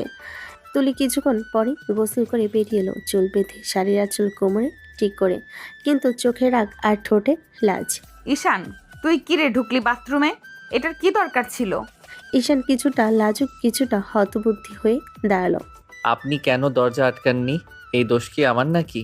তুলি চুপচাপ চোখ ঝাপসা করে নিচের দিকে তাকালো। হঠাৎ মনে হলো রাগের সাথে লজ্জার এক অদ্ভুত মিশ্রণ। তবে তুই খেয়াল না করেই ঢুকবি। এবার থেকে সাবধান থাকবি। ঈশান মাথা নাড়ল, ভেতরে লাজ, ভেতরে একটু উত্তেজনা। মনে মনে বলল, আমি চাই না তুলি রেখে থাকুক, কিন্তু আমার চোখের সামনে তার এই মুহূর্তটা আমি কল্পনা করতে পারছি না। কত সুন্দর। তুলি রাগের সঙ্গে হাত দিয়ে শাড়ি ঠিক করলো আর মনে মনে বলল, ওর সামনেই এরকম লজ্জা অস্বস্তিতে পড়তে হলো। ঈশান সোফায় বসে অস্থির, একটু লাজুক, একটু দুঃখিত। চোখ বারবার তুলির দিকে, মন বলতে চাচ্ছে, আমি কিছুতেই ওর রাগ চাই না, তবে প্রতিটি মুহূর্তে ওকে দেখি আমি আজও ভালোবাসি। ঘরের ভেতরে এখন শুধু শান্তি, বাতাসের হালকা আলো আর দুজনের মধ্যে ছোট ছোট অদ্ভুত উত্তেজনা। তুলি রাগারাগি, ঈশান লাজুক, কিন্তু উভয়ের চোখে একরকম মিষ্টি আবেগ। বিকেলের মৃদু আলো জানালা দিয়ে ঢুকছে। ঘরের নরম বাতাস, টেবিলের উপর একটা লাল রঙের শাড়ি পরিপাটি করে ভাঁজ করে রাখা। তুলি ঠিক তখন বই পড়ছিল। ঈশান চুপচাপ এসে সামনে দাঁড়ালো, হাতে ছোট্ট একটা ব্যাগ, মুখে হালকা হাসি। তুলি, তোমার জন্য কিছু এনেছি। ঈশান ধীরে ব্যাগ খুলে ভেতর থেকে বের করলো শাড়িটা। চকচকে গাঢ় লাল পাড়ে সোনালি কাজ। রোদের আলো যেন এক মুহূর্তে ঘরটা আলোকিত হয়ে গেল। এটা তোমার জন্য। পরো তো দেখি তোমার গায়ে কেমন লাগে। কেন আমি পরবো? তোর কি মনে হয় আমি পরবো এটা? আমি দেখতে চাই এই শাড়িটা তোমার গায়ে কেমন মানায়, সেটা জানার ইচ্ছে হলো। আমার ঠেকা পড়ে নাই তোর কথা শুনতে। আমি যা খুশি পরবো। তুই কে রে বলার? যদি নিজে না পড়ো তাহলে কিন্তু আমি নিজে তোমাকে পরিয়ে দিব। সেটা নিশ্চয়ই তোমার ভালো লাগবে না। ঈশান একটু এগিয়ে এসে মৃদু স্বরে বলল। তুলির চোখ বড় হয়ে গেল, রাগে গাল লাল হয়ে উঠল। তোর সাহস হবে এমন কিছু করার? রেগে লাভ নাই তুলি, তাড়াতাড়ি পড়ো, না হলে আমি সত্যি নিজে পড়াবো। তুলির হাতের বইটা টেবিলে পড়ে গেল। সে দাঁড়িয়ে মুখ ওঠানামা করছে রাগে, কিন্তু ঈশানের চাহনি অদ্ভুত শান্ত আর মুগ্ধ। কিছুক্ষণ নীরবতা, তারপর তুলি চোখ সরিয়ে নিয়ে শাড়িটা হাতে তুলে নিল। তুই একদমই অশান্ত ছেলে। একদিন আমার ধৈর্য ফুরাবে, তখন দেখবি। তোমার ধৈর্যই তো আমার সবচেয়ে প্রিয় ব্যাপার তুলি। তুলি মুখ ঘুরিয়ে চলে গেল ড্রেসিং রুমে। ঈশান মুচকি হাসি নিয়ে দরজার দিকে তাকিয়ে থাকলো, মনে মনে ভাবলো, রাগী বউ হলেও আমার জীবনের সবচেয়ে সুন্দর মানুষ সেই। ঘরে বাতাসে তখন অদ্ভুত এক ঘ্রাণ, রাগ, ভালোবাসা আর মিষ্টি এক টানাপোড়েনের সুবাসে ভরা। সন্ধ্যার হালকা আলো জানালা দিয়ে ঢুকছে। তুলির ঘরটা ঘ্রাণে ভরা। ফুলের নতুন শাড়ির গন্ধে মিশে থাকা এক অদ্ভুত কোমলতা। তুলি বেরিয়ে এলো ড্রেসিং রুম থেকে। লাল শাড়ি কোমরে নিখুঁতভাবে গুজে, আঁচল সামান্য বাঁধা, চুলে হালকা কাঁধ পর্যন্ত ঢেউ। প্রতি একদম করে সে বেরোলো। ঈশান সোফায় বসে একদম চুপচাপ তাকিয়ে রইল। চোখ যেন ছটফট করছে, মুখে হাসি চেপে ধরেছে। ধীরে ধীরে সে উঠে দাঁড়ালো, ধীরে ধীরে তুলির দিকে এগিয়ে গেল। এক মুহূর্তে ঈশানের হাত তুলির ঘাড়ে ঠেকলো, আর ধীরে ধীরে সে মুখ ডুবিয়ে দিল তুলির ঘাড়ে। হঠাৎ তুলি চেঁচিয়ে উঠে, রাগ আর লজ্জা মিশ্রিত। ঈশান ছাড়, সর, বাড়াবাড়ি করছিস। এমনই থেকো একটু। গায়ে আরেকটু মৃদু চুমু দিল, তারপর পকেট থেকে ছোট্ট ফুলের গাজরা বের করলো। ধীরে ধীরে তুলির চুলে গাজরা পরালো, চোখে মুগ্ধতা, মুখে হালকা হাসি। তোমাকে এখন অসম্ভব সুন্দরী লাগছে তুলি। তুলি চুল ছুঁয়ে সরাতে চাইলো, চোখে রাগ, ঠোঁটে লজ্জার ঝলক। ছাড় ঈশান, বেশি বেশি হচ্ছে কিন্তু। ঈশান ধীরে ধীরে তার কাঁধ ধরে তাকালো, চোখে আগ্রহ, মুখে মৃদু হাসি। আজ কোনো কিছু আমার আটকাতে পারবে না তুলি, শুধু একটু আদর করব তোমাকে। এই ছেলে সত্যিই অদ্ভুত। রাগ ওর ভেতরে থাকলেও এই মুহূর্তে মৃদু স্পর্শ আর চোখের মুগ্ধতা ছুঁয়ে গেছে হৃদয়। তুলি চুপচাপ চোখ ফেলে নিচে, মনে মনে বলল। তুলি চুপচাপ। ঈশান ধীরে ধীরে তুলিকে পাশে বসালো, হাত ধরে। দেখি আমার এই ছোট্ট ভালোবাসা সহ্য করতে পারো কি না। তুলি চুপচাপ, বুকের ভিতর এক অদ্ভুত উত্তেজনা, রাগ, লজ্জা আর মিষ্টি আবেগ একসাথে। ঘরটা যেন ভরে উঠল প্রেমের নরম আলোতে। আর বাইরে সন্ধ্যা ধীরে ধীরে ঘন হয়ে আসছে। রাতের নরম আলো ঘর ভর্তি করেছে। বাতাসে হালকা সুগন্ধ আর জানালাতে ভেসে আসছে বাইরে চুপচাপ রাতের আওয়াজ। ঈশান ধীরে ধীরে তুলির দিকে এগিয়ে এলো, চোখে এক মুগ্ধতা, মুখে অদ্ভুত হাসি। তুলির হাত ধরে নরম কণ্ঠে বলল, আজ শুধু তোমাকে চাই তুলি। তুলি চোখ বন্ধ করে নিঃশ্বাস নিল। রাগ, লজ্জা আর হঠাৎ যে নরম উত্তেজনা সব মিলিয়ে এক অদ্ভুত মিশ্রণ। ঈশান ধীরে ধীরে তুলিকে নরমভাবে চুমু দিল। প্রথমটা নরম, কোমল, শুধু অনুভূতির অভিব্যক্তি। তারপর তার ঠোঁট ধীরে ধীরে তুলির ঘাড়, বুক, গলা স্পর্শ করতে লাগলো। তুলি চোখ বন্ধ করে রেখেছিল, শরীর অবচেতনভাবে সাড়া দিচ্ছিল, মন ভেতর থেকে এক অদ্ভুত উত্তেজনায় কেঁপে উঠছে। ঈশান ধীরে ধীরে তুলিকে কোলে তুলে বিছানায় শুইয়ে দিল। তুলির হাত তার গায়ে আলতো স্পর্শ করতে লাগলো। আজ রাতটা শুধু আমাদের। তারপর ঈশান ধীরে ধীরে তুলির ঠোঁটের ওপর ঠোঁট রাখলো। চুম্বনের মধ্যে হারিয়ে গেল যেন প্রেমের রাজ্যে। প্রতিটা স্পর্শ, প্রতিটি নিঃশ্বাসে ভরে গেছে এক গভীর ভালোবাসার আবহ। তুলি চোখ বন্ধ রেখেও অনুভব করছে এই মুহূর্তে শুধুই ওর জন্য। ঈশান শুধু ওর, আর পৃথিবী যেন ধীরে ধীরে থেমে গেছে। ঘরটা ভরে উঠল প্রেমের মৃদু আলোতে। রোমান্টিক উত্তেজনা, নরম স্পর্শ আর হৃদয়ের গভীর থেকে আসা ভালোবাসা সব একসাথে মিলে একটি নিখাত রোমান্টিক সন্ধ্যা তৈরি করলো। সকালে রোদ হালকা আলো নিয়ে জানালার ফাঁক দিয়ে ঘরে ঢুকেছে। ঘরের ভিতরে নরম আলো, আর বিছানায় তুলি এখনো অর্ধেক ঘুমের মধ্যে। ঈশান ধীরে ধীরে তুলির দিকে এগিয়ে এলো, মুখে এক লাজুক হাসি, চোখে মুগ্ধতা। তুলি ঠোঁটের উপর আলতো চুমু দিল। আরে জান, উঠো, কত বেলা পর্যন্ত ঘুমাবে? তুলি হালকা বিরক্তি দিয়ে চোখ মুছে বলল। ঈশান, একদম জ্বালাবি না, সারা রাত আমাকে ঘুমাতে দিসনি। ঈশান ধীরে ধীরে তুলির মাথায় হাত রাখলো, মৃদু স্বরে বলল। আরে জান, আদর করেছি তো রাত ভরে। সারা জীবন তো ঘুমিয়েই পার করলে, বাকিটা জীবন আমার আদর খেয়ে পার করো। শর্ত, ফালতু কথা আমার সামনে বলবি না। জান, আবার একটু আদর করি। ফট করে তুলির চোখ খুলে ঈশানের পিঠে কিল মেটে দিল। অসভ্য, সারা রাত জ্বালিয়ে শান্তি হয়নি, এখন আবার জ্বালানোর জন্য উঠে পড়ে লেগেছিস। ঈশান মৃদু হাসি দিয়ে তুলির ঠোঁটের ওপর ঠোঁট রাখলো। প্লিজ জান, আর একবার। তুলি কিছু বলার আগে ঈশান ধীরে ধীরে তার ঠোঁট আঁকড়ে ধরলো। চোখ বন্ধ, শরীর অবচেতনভাবে সাড়া দিচ্ছিল। বিছানার ঘরে তখন শুধু নিঃশ্বাসের শব্দ, হৃদয়ের ছন্দ আর একে অপরের স্পর্শ। প্রতিটি চুম্বনে, প্রতিটি আদরে তারা আবারও ভালোবাসার রাজ্যে হারিয়ে গেল। ঈশানের চোখে মুগ্ধতা, তুলির চোখে লাজা আর রাগের মিশ্রণ। সব মিশিয়ে ঘরটা ভরে গেল এক অদ্ভুত মিষ্টি উত্তেজনা আর প্রেমের আলোতে। সকালের নরম আলো, তাদের নিঃশব্দ হাসি, একে অপরের স্পর্শ সব মিলিয়ে তৈরি করলো একটি নিখাত রোমান্টিক মুহূর্ত। ঈশান ফ্রেশ হয়ে খেয়ে অফিসের জন্য বের হয়ে গেল। ঘরে হঠাৎ শান্তি নেমে এলো। তুলি সোফায় বসে আর কিছুই করছে না। হঠাৎ তার ফোনে মেসেজের আওয়াজ। তুলির হাত থমকে গেল, চোখে অদ্ভুত কৌতূহল আর ভয়। ফোনটি খুলে মেসেজ পড়ার সাথে সাথে তুলির হাত পা কাঁপতে লাগলো। মুখের ভিতরে এক অদ্ভুত ঘুমভাঙ্গা উত্তেজনা, রাগ, ভয় আর কিছু না বোঝার মিলিত অনুভূতি একসাথে। কাউকে কিছু বলার সাহস পেল না। চোখের দিকে অদ্ভুত ছায়া, গলা শুকিয়ে গেছে। নিঃশব্দে ফোন বন্ধ করে হাতে ধরে ধীরে ধীরে ঈশানের মায়ের ঘরে চলে গেল। কি হয়েছে তুলি? কিছু না ফুপি, কিছু না। ঈশানের মা তুলির দিকে কিছুক্ষণ তাকালেন। মনে মনে বুঝতে পারছেন কিছু হচ্ছে। তুলি কিছুই বলল না। ঘরের ভেতরে হালকা নীরবতা, বাতাসের ছোট রহস্যের ছায়া ভাসছে। তুলি চুপচাপ ভয়কে আড়াল করে বসে আছে, চোখে অদ্ভুত অনিশ্চয়তা। তুলির মন বলছে, এবার কি হবে? না, আমি কি সবাইকে বোঝাবো না, না কেউ জানতে পারবে না? ঈশান অফিসে বসে ডেস্কের উপর কাগজপত্রের মাঝে মন বসাতে পারছিল না। বারবার তার ফোন হাতে যাচ্ছিল। শেষ পর্যন্ত তিনি ফোন তুলে তুলিকে কল দিল। কি করছো জান? তেমন কিছু না, বসে আছি।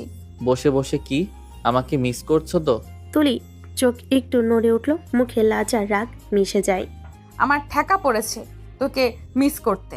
আমাকে মিস না করলে তুমি কাকে মিস করবে জান? তোমার কি আর কেউ আছে মিস করার মতো?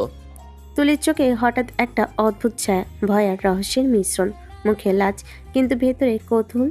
এত কথা বলিস না, ফোনটা রাখ, আমার কাজ আছে।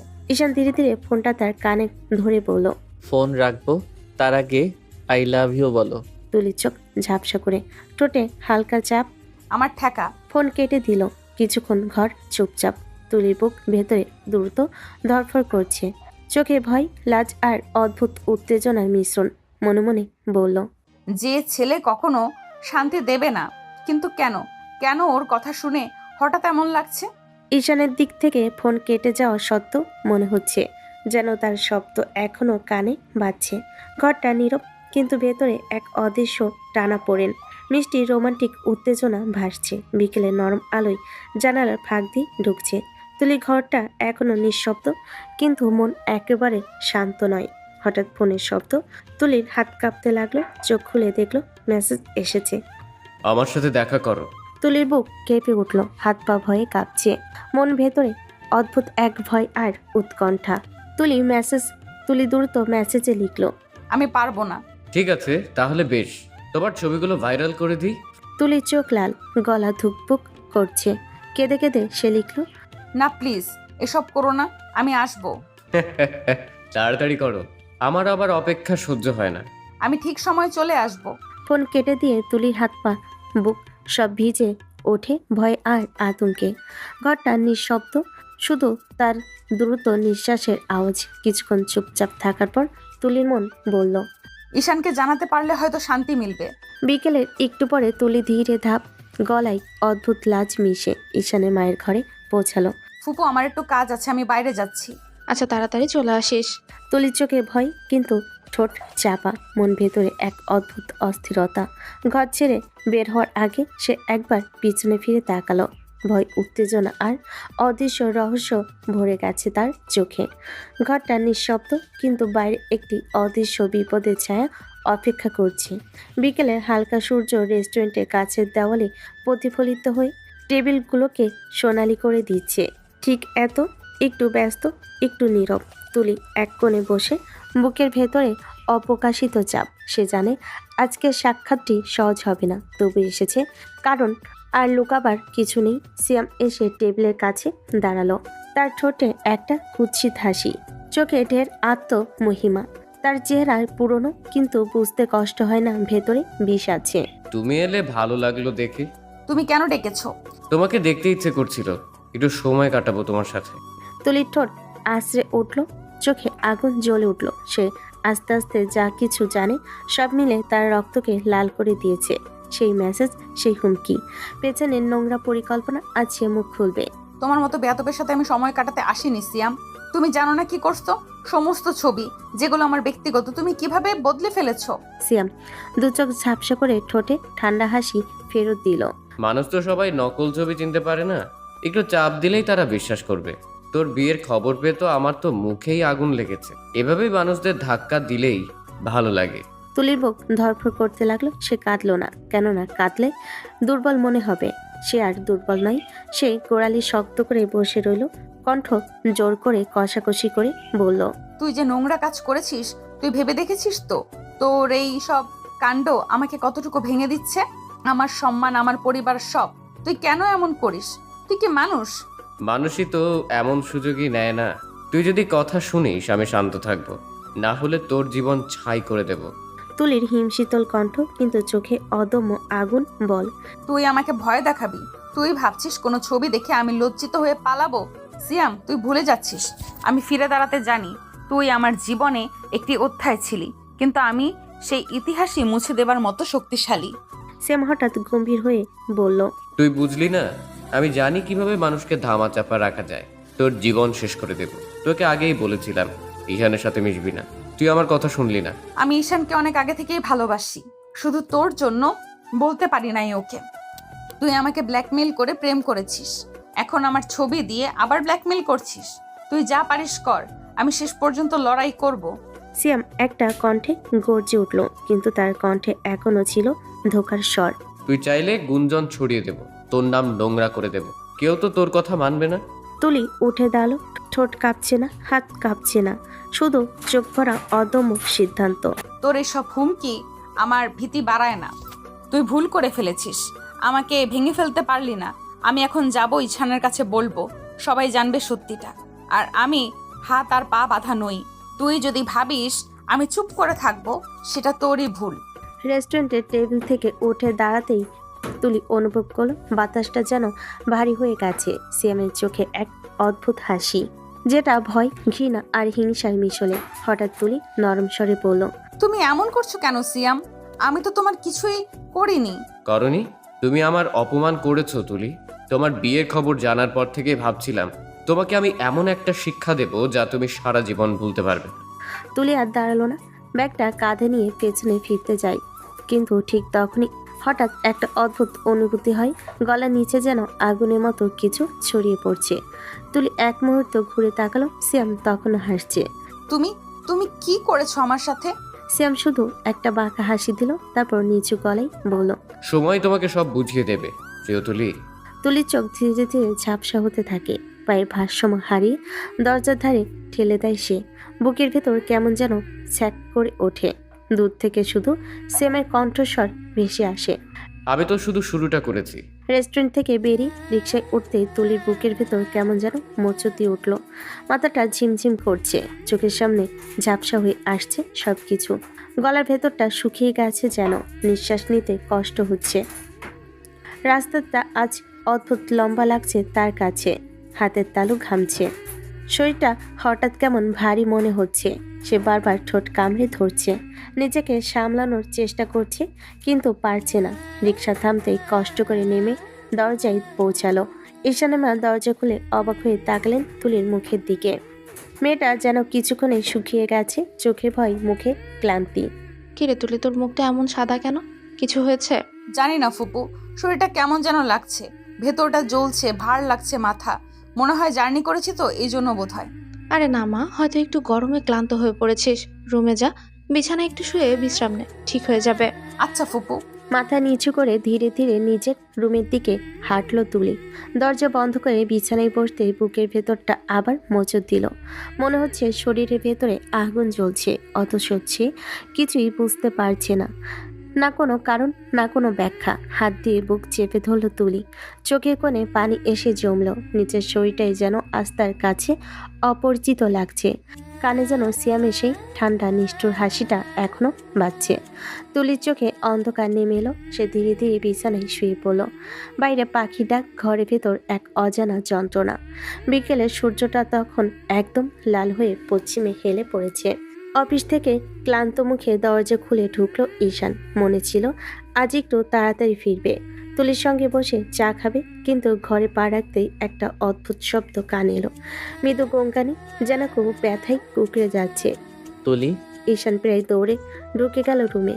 তুলি বিছানায় ছটফট করছে, চাদরটা একবার টেনে ফেলছে, আবার গায়ে নিচ্ছে। মুখের রং ভয়ানক ফ্যাকাশে, ঠোঁট কাঁপছে, চোখ আধো খোলা। তুলি কি হয়েছে তোমার? এমন করছো কেন বলো তো? জানি না ঈশান, শরীরটা জ্বলছে, ভেতরটা যেন কেউ আগুনে পুড়িয়ে দিচ্ছে, আমি পারছি না।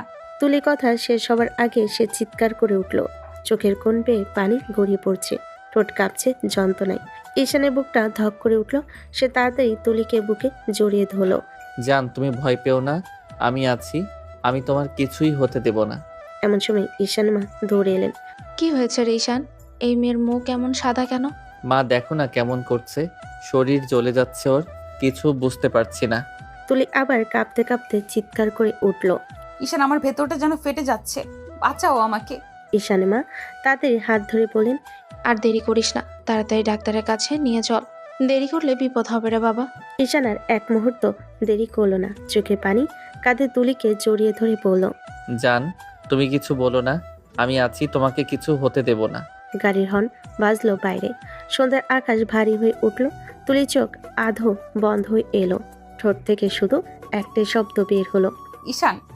আর ঈশানের বুকের ভেতর তখন শুধু একটাই চিন্তা, কেউ কিছু করেছে, কিছু একটা হয়েছে। কিন্তু কি? হাসপাতালের করিডোরে তখন ঈশানের ছুটে চলার শব্দ। ঈশানের মুখটা ফ্যাকাশে, চোখে আতঙ্কের ছায়া।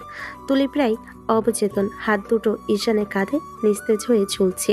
রিসিপশনের সামনে দাঁড়িয়ে ঈশান চিৎকার করে উঠল, কেউ আছেন? দয়া করে কেউ ডাক্তারকে ডাকুন, আমার ওয়াইফের অবস্থা খারাপ। তুলিকে স্ট্রেচারে করে নিয়ে গেল নার্সরা। ঈশান হেঁটে হেঁটে ওদের পিছনে ঢুকলো কেবিনে। এক মুহূর্তে ডাক্তার এসে পরিদর্শন শুরু করলো। চোখে আতঙ্ক, মুখে গভীর চিন্তার ছাপ। কয়েক মিনিট পর ডাক্তার নিঃশব্দে মুখ তুলে বলেন, রোগীর শরীরে বিষক্রিয়া দেখা যাচ্ছে। ঈশান থমকে গেল, যেন পৃথিবীটা থেমে গেল তার সামনে। কি বলছেন আপনি? বিষ? কিসের বিষ? আমার স্ত্রী তো কোথাও কিছু খায়নি। এটা সাধারণ বিষ না, এই ধরনের বিষ শরীরে গেলে ধীরে ধীরে সব অঙ্গ অবশ হয়ে যায়। মনে হচ্ছে ইনজেকশনের মাধ্যমে শরীরে গেছে। ঈশান হাঁ করে তাকিয়ে রইল, ঠোঁট কাঁপছে তার। ইনজেকশন মানে কেউ ইচ্ছে করে করেছে এটা? দুঃখিত, কিন্তু এটা স্পষ্টভাবে পরিকল্পিত। এমন একটা বিষ যা আজ পর্যন্ত কোনোভাবে শরীর থেকে সরানো যায় না। ঈশানের মুখের রং উধাও হয়ে গেল, চোখে রক্তিম রেখা জ্বলে উঠল। আপনি কি বলছেন ডাক্তার? মানে ওকে বাঁচানো যাবে না? আমরা চেষ্টা করছি, তবে সত্যিটা কষ্টের। এই বিষের কোনো প্রতিষেধক নেই। আমরা যতটুকু পারি করব, কিন্তু রোগীকে বাঁচানো প্রায় অসম্ভব। ঈশান টেবিলে হাত মেরে উঠে দাঁড়ালো, গলার স্বর কেঁপে উঠল। অসম্ভব মানে কি? আপনি কি চোখের সামনে একজন মানুষকে মরতে দেখবেন? আপনি ডাক্তার হয়ে কিছুই করতে পারবেন না? ডাক্তার চুপচাপ থেকে মাথা নিচু করলেন। কিছুক্ষণ নীরবতা, তখনই করিডোর থেকে তুলির কষ্টের আর্তনাদ ভেসে এলো। ঈশান, আমার শরীর চলে যাচ্ছে। ঈশান ছুটে গেল তুলির কাছে। তুলির শরীর কাঁপছে, ঠোঁট শুকনো, মুখের রং ফ্যাকাশে। ঈশান তার হাত দুটো ধরে কাঁপা কাঁপা গলায় বলল, আমি আছি তুলি, কিছু হবে না তোমার।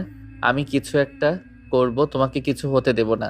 তুলির চোখে জল, কিন্তু ঠোঁটে হালকা হাসি। ঈশান, যদি আমি না বাঁচি তুমি আমার জন্য কাঁদবে না। ঈশান চোখ বুজে তুলির হাত চেপে ধরলো। চুপ করো, কেউ তোমাকে আমার থেকে আলাদা করতে পারবে না, কেউ না। কেবিনের বাইরে আলো নিভে আসছে, ভেতরে ভয়ের, ভালোবাসার আর মৃত্যুর গন্ধ মিশে যাচ্ছে ধীরে ধীরে। হাসপাতালের দরজাটা ধাক্কা দিয়ে খুলে গেল। দৌড়ে ঢুকলেন তুলির মা, চোখে পাগল প্রায় চেহারা, মুখে কান্না রেখা। পেছনে তুলির বাবা, আরেক পাশে ঈশানের বাবা মা। তুলি মা দৌড়ে গিয়ে মেয়ের বিছানার পাশে বসে পড়লেন। তুলি মা, আমার তুলি, তোর এমন হাল কি করে হলো মা? এ কেমন সর্বনাশ করলো আমার মেয়ে? তুলির শরীর তখনও কাঁপছে, ঠোঁট শুকিয়ে গেছে, বুকটা ওঠানামা করছে দ্রুত। চোখ দুটো আধো খোলা, মুখ থেকে শুধু অস্পষ্ট স্বর। মা, আমাকে বাঁচাও, আমার শরীর জ্বলে যাচ্ছে। মা, আমার সারা শরীরে আগুন লাগছে। মা, বরফ দাও, দাও না মা, আমি আর সহ্য করতে পারছি না। বেরোচ্ছে। তুলির কণ্ঠস্বরটা ফেটে যাচ্ছে, হাত দুটো বিছানার চাদর চেপে ধরে কাঁপছে। তুলির মা কেঁদে ফেলেন চিৎকার করে। আল্লাহ, আমার মেয়েটাকে এ কেমন বিষ দিল? আমার মেয়ের উপরে এত অন্যায় করলো কে? তুই বল মা, কে করেছে বল? তুলির বাবা মাথায় হাত দিয়ে বসে পড়লেন, মুখে ফিস ফিস স্বর। আল্লাহ, আমি কার কাছে শাস্তি চাইবো? আমার মেয়েটা তো কারো ক্ষতি করেনি। ঈশানের মা এসে তুলির মাথায় হাত বুলিয়ে দিলেন, গলার স্বর কাঁপছে। কিচ্ছু হবে না মা, তুমি ঠিক হয়ে যাবে। আল্লাহ তোমাকে কিচ্ছু হতে দিবে না। তুলি তীব্র কষ্টে আবার চিৎকার করে উঠল। মা, আমার গায়ে আগুন লেগেছে, আমার রক্ত ফুটছে। মা, আমাকে একটু পানি দাও। নার্স ছুটে এসে তুলির মুখে ভেজা কাপড় চেপে দিল, কিন্তু শরীরের জ্বালা যেন আরো বেড়ে গেল। ঈশান দাঁড়িয়ে আছে এক কোণে, মুখে চোখে রক্তিম রাগ আর অসহায়তা। সে মুষ্টি শক্ত করে বলল, আমি খুঁজে বের করব কে এটা করেছে ওর সঙ্গে। আমি শপথ করছি তুলি, আমি আজ কাউকে ছাড়বো না। তুলির মা মুখ চাপড়ে কাঁদছেন। আগে আমার মেয়েকে বাঁচাও বাবা, ওর চোখের পানি আমি আর সহ্য করতে পারছি না। আমরা সব চেষ্টা করছি, কিন্তু ওর শরীর বিষের সাথে লড়ছে না। কিছু একটা করেন ডাক্তার, কিছু একটা করেন। আমি আমার মেয়েকে হারাতে পারবো না। তুলির মা তখন মেয়ের মাথায় হাত বুলিয়ে কাঁদছেন। মা, চোখ খুলে তাকা, তুই কিছু বল না রে মা, তুই আমার কথা শুনছিস না কেন? তুলি নিঃশব্দে চোখ বন্ধ করে ফেলল। মনিটরের আলোটা থেমে ঝলসে উঠল, আর ঈশানের চোখে রক্তভেজা প্রতিজ্ঞা যে তার তুলিকে হত্যা করতে চাইছে, তার জীবনটা সে নরকে পরিণত করবে। হাসপাতালের করিডোরে হেঁটে বেড়াচ্ছিল ঈশান, চোখ লাল, মুখ নিস্তেজ, মনে একটাই প্রশ্ন ঘুরছে। কে এমন করতে পারলো তুলির সাথে? ডাক্তারের কথাগুলো এখনো কানে বাজছে। ওনার শরীরে এমন এক ধরনের বিষ পাওয়া গেছে যার কোনো প্রতিষেধক এখনো আবিষ্কার হয়নি। চোখের সামনে তুলির কষ্ট সহ্য করতে পারছিল না ঈশান। এক মুহূর্ত দেরি না করে সে হাসপাতাল থেকে বেরিয়ে রওনা হলো সোজা সেই রেস্টুরেন্টের দিকে যেখানে তুলি দেখা করতে গিয়েছিল। ও রেস্টুরেন্টে পৌঁছে ম্যানেজারকে বলল, ভাই, কাল বিকেলের সিসিটিভি ফুটেজটা লাগবে, খুব দরকার। ম্যানেজার প্রথমে একটু ইতস্তত করলো। কেন, কোনো সমস্যা নাকি? হ্যাঁ, সমস্যা হয়েছে আমার স্ত্রীর জীবনের। কিছুক্ষণ পর ফুটেজটা চালু হলো। স্ক্রিনে দেখা গেল তুলি রেস্টুরেন্টে ঢুকছে। কিছুক্ষণ পর এক তরুণ সিয়াম, দুজনের মধ্যে কিছু কথা কাটাকাটি চলছে। তুলি রেগে উঠে দাঁড়ালো, বেরিয়ে যেতে উদ্যত হলো। ঠিক তখনই সিয়াম পিছন থেকে একটা ইনজেকশন বের করে ওর কাঁধে ঢুকিয়ে দিল। ঈশানের বুকের ভেতর যেন আগুন জ্বলে উঠল, চোখে রক্ত উঠে গেল তার। সে ফোন বের করে ফুটেজটা কপি করে নিল আর ছুটল থানা দিকে। পুলিশ অফিসার কড়াভাবে জিজ্ঞেস করলো, আপনি নিশ্চিত এই ছেলেটাই করেছে? আমি নিজের চোখে দেখেছি ওই নরপিশাচি আমার স্ত্রীকে মেরেছে। ফুটেজ দেখে পুলিশ আর দেরি করলো না। সন্ধ্যার মধ্যেই তারা সিয়ামের বাসায় হানা দিল। দরজা খুলতেই পুলিশ তাকে ধরে ফেলল। সিয়াম প্রথমে অস্বীকার করলো। আমি কিছু করিনি, ও নিজেই অসুস্থ হয়েছে। পুলিশ তাকে মারতে শুরু করলো আর ঈশান সামনে দাঁড়িয়ে রাগে কাঁপছে। এক পর্যায়ে চিৎকার করে সিয়াম বলে ফেলল, হ্যাঁ করেছি, ও আমার প্রেমিকা ছিল। ও আমাকে ছেড়ে অন্য ছেলেকে বিয়ে করেছে, তাই আমি সহ্য করতে পারিনি। আমি ওর ছবি এডিট করে ব্ল্যাকমেইল করতাম। ও আমার কথা শোনেনি, দেখা করতে গিয়েছিল কিন্তু সময় দেয়নি। রাগে আমি ইঞ্জেকশনটা পুশ করে দিয়েছি। ঈশানের চোখে পানি চলে এলো, কিন্তু সেই পানির নিচে জমেছিল আগুন। সে এগিয়ে গিয়ে গলা চেপে ধরল সিয়ামের। সামান্য একটা প্রতিশোধের জন্য তুমি একটা মেয়ের জীবন কেড়ে নিলে? তুমি মানুষ না, পশুও। পুলিশ অফিসার চিৎকার করে বলল, যথেষ্ট হয়েছে, ছেড়ে দিন, আমরা নিয়ে যাচ্ছি ওকে। সিয়ামকে টেনে হিসে নিয়ে গেল পুলিশ। ঈশান মাটিতে বসে পড়ল, চোখের সামনে ভাসছে তুলির মুখটা কষ্টে ভরা, তবুও ভালোবাসায় নরম। মনে মনে বলল, তুমি একটু অপেক্ষা করো জান, আমি তোমাকে এই দুনিয়ার যে অন্যায় দিয়েছি তার বিচার করে যাব। তোমার কোনো কষ্ট বৃথা যাবে না। হাসপাতালের করিডোরে সাইরেনের শব্দ বাজছে। চোখের সামনে দৌড়ে যাচ্ছে নার্স, ডাক্তার, আর কাছের ওপাশে ভেসে আসছে তুলির চিৎকার। আমার শরীর জ্বলে যাচ্ছে, কেউ আমাকে বাঁচাও। ঈশান দরজার বাইরে তারই পাথরের মতো হয়ে গেছে। তার চোখ দুটো জমে থাকা অশ্রু টলমল করে গড়িয়ে পড়ল গাল বেয়ে। মায়ের কাঁধে হাত রেখে বলল সে, মা দেখো ও কেমন কষ্ট পাচ্ছে, আমি কিছুই করতে পারছি না।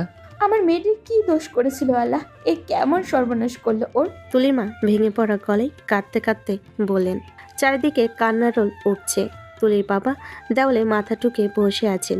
ঈশানের মা চুপচাপ কাঁদছেন। ছেলের এই অসহায় মুখ তিনি কোনোদিন দেখেননি। ডাক্তার রুম থেকে বের হতে না হতেই ঈশান ছুটে গিয়ে বলল, ডাক্তার, আমি একবার ওর সঙ্গে কথা বলতে চাই, প্লিজ আমাকে যেতে দিন। এখন ওর অবস্থা খুব খারাপ, কথা বললে আরো বিপদ হতে পারে। ডাক্তার প্লিজ, আমি যদি আজ কথা না বলি সারা জীবন আফসোস নিয়ে বাঁচবো। আচ্ছা, বেশি সময় নয়, মাত্র 1 মিনিট, কিন্তু শান্ত থাকতে হবে। ঈশান এক পা করে ঢুকলো আইসিইউর রুমে। মেশিনের শব্দ, ইঞ্জেকশনের গন্ধ, তুলির শরীরে জড়ানো তার, সবকিছু মিলিয়ে তার নিঃশ্বাস ভারী হয়ে এলো। তুলি চোখ আধো খোলা, নিস্তেজ কণ্ঠে বলল, ঈশান। জান, আমি আছি তোমার পাশে, কিছু হবে না, ঠিক হয়ে যাবে। না ঈশান, আমি জানি আমি ঠিক হয়ে যাব না। না, এমন কথা বলো না প্লিজ। ডাক্তার কিছু একটা বের করবে, আমি ওদের অনুরোধ করব। বাইরে সারা দুনিয়া ওষুধ আছে, আমি খুঁজে আনবো জান। ঈশান, আমার শরীর জ্বলে যাচ্ছে, ভেতরে যেন আগুনে পুড়ছে, একটু ঠান্ডা করে দাও না। ঈশান কাঁদতে কাঁদতে তুলির কপালে হাত রাখলো। এই দেখো আমি আছি, আমি তোমার জন্য সব কিছু করব, শুধু একটু চোখ খোলা রাখো জান। আমি হারিয়ে যেতে দিব না আমাকে ছেড়ে।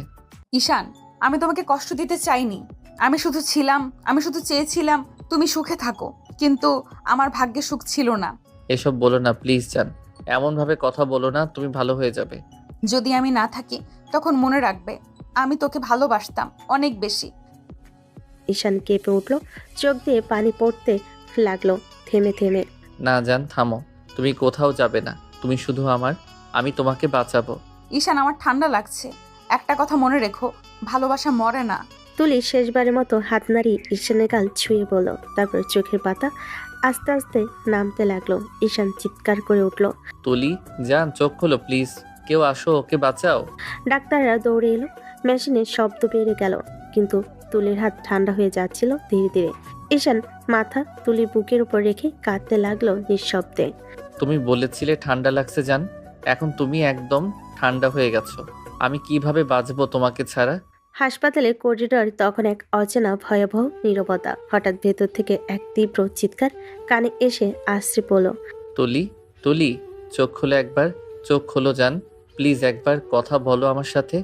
ডাক্তাররা তাড়াহুড়ো করে আইসিইউ থেকে বেরিয়ে আসছে। কাছের দরজার ওপারে তুলির নিথর দেহ, পাশে মনিটরে বিপ বিপ শব্দ থেমে গেছে। তুলির মা মেঝেতে লুটিয়ে পড়ে চিৎকার করে কাঁদলেন। আমার মেয়েটাকে বাঁচাইয়ে দেন, কেউ আমার মেয়েকে বাঁচিয়ে দেন। এইভাবে কি মেয়ে হারানো যায়? আমার একটাই মেয়ে, আল্লাহ তুমি কেন এমন করলে? তুলির বাবা দেওয়ালে মাথা ঠুকতে ঠুকতে কাঁদছেন। ঈশানের মা চিৎকার করে এগিয়ে এসে ঈশানকে জড়িয়ে ধরলেন, কিন্তু ছেলেটা তখনও পুরো ভেঙে পড়েছে। মা, ওরে তো আমি প্রতিদিন বলি নিজের খেয়াল রাখো, কিন্তু মা আজ আমি ওরে বললাম না, শেষবার বললাম না ভালোবাসি।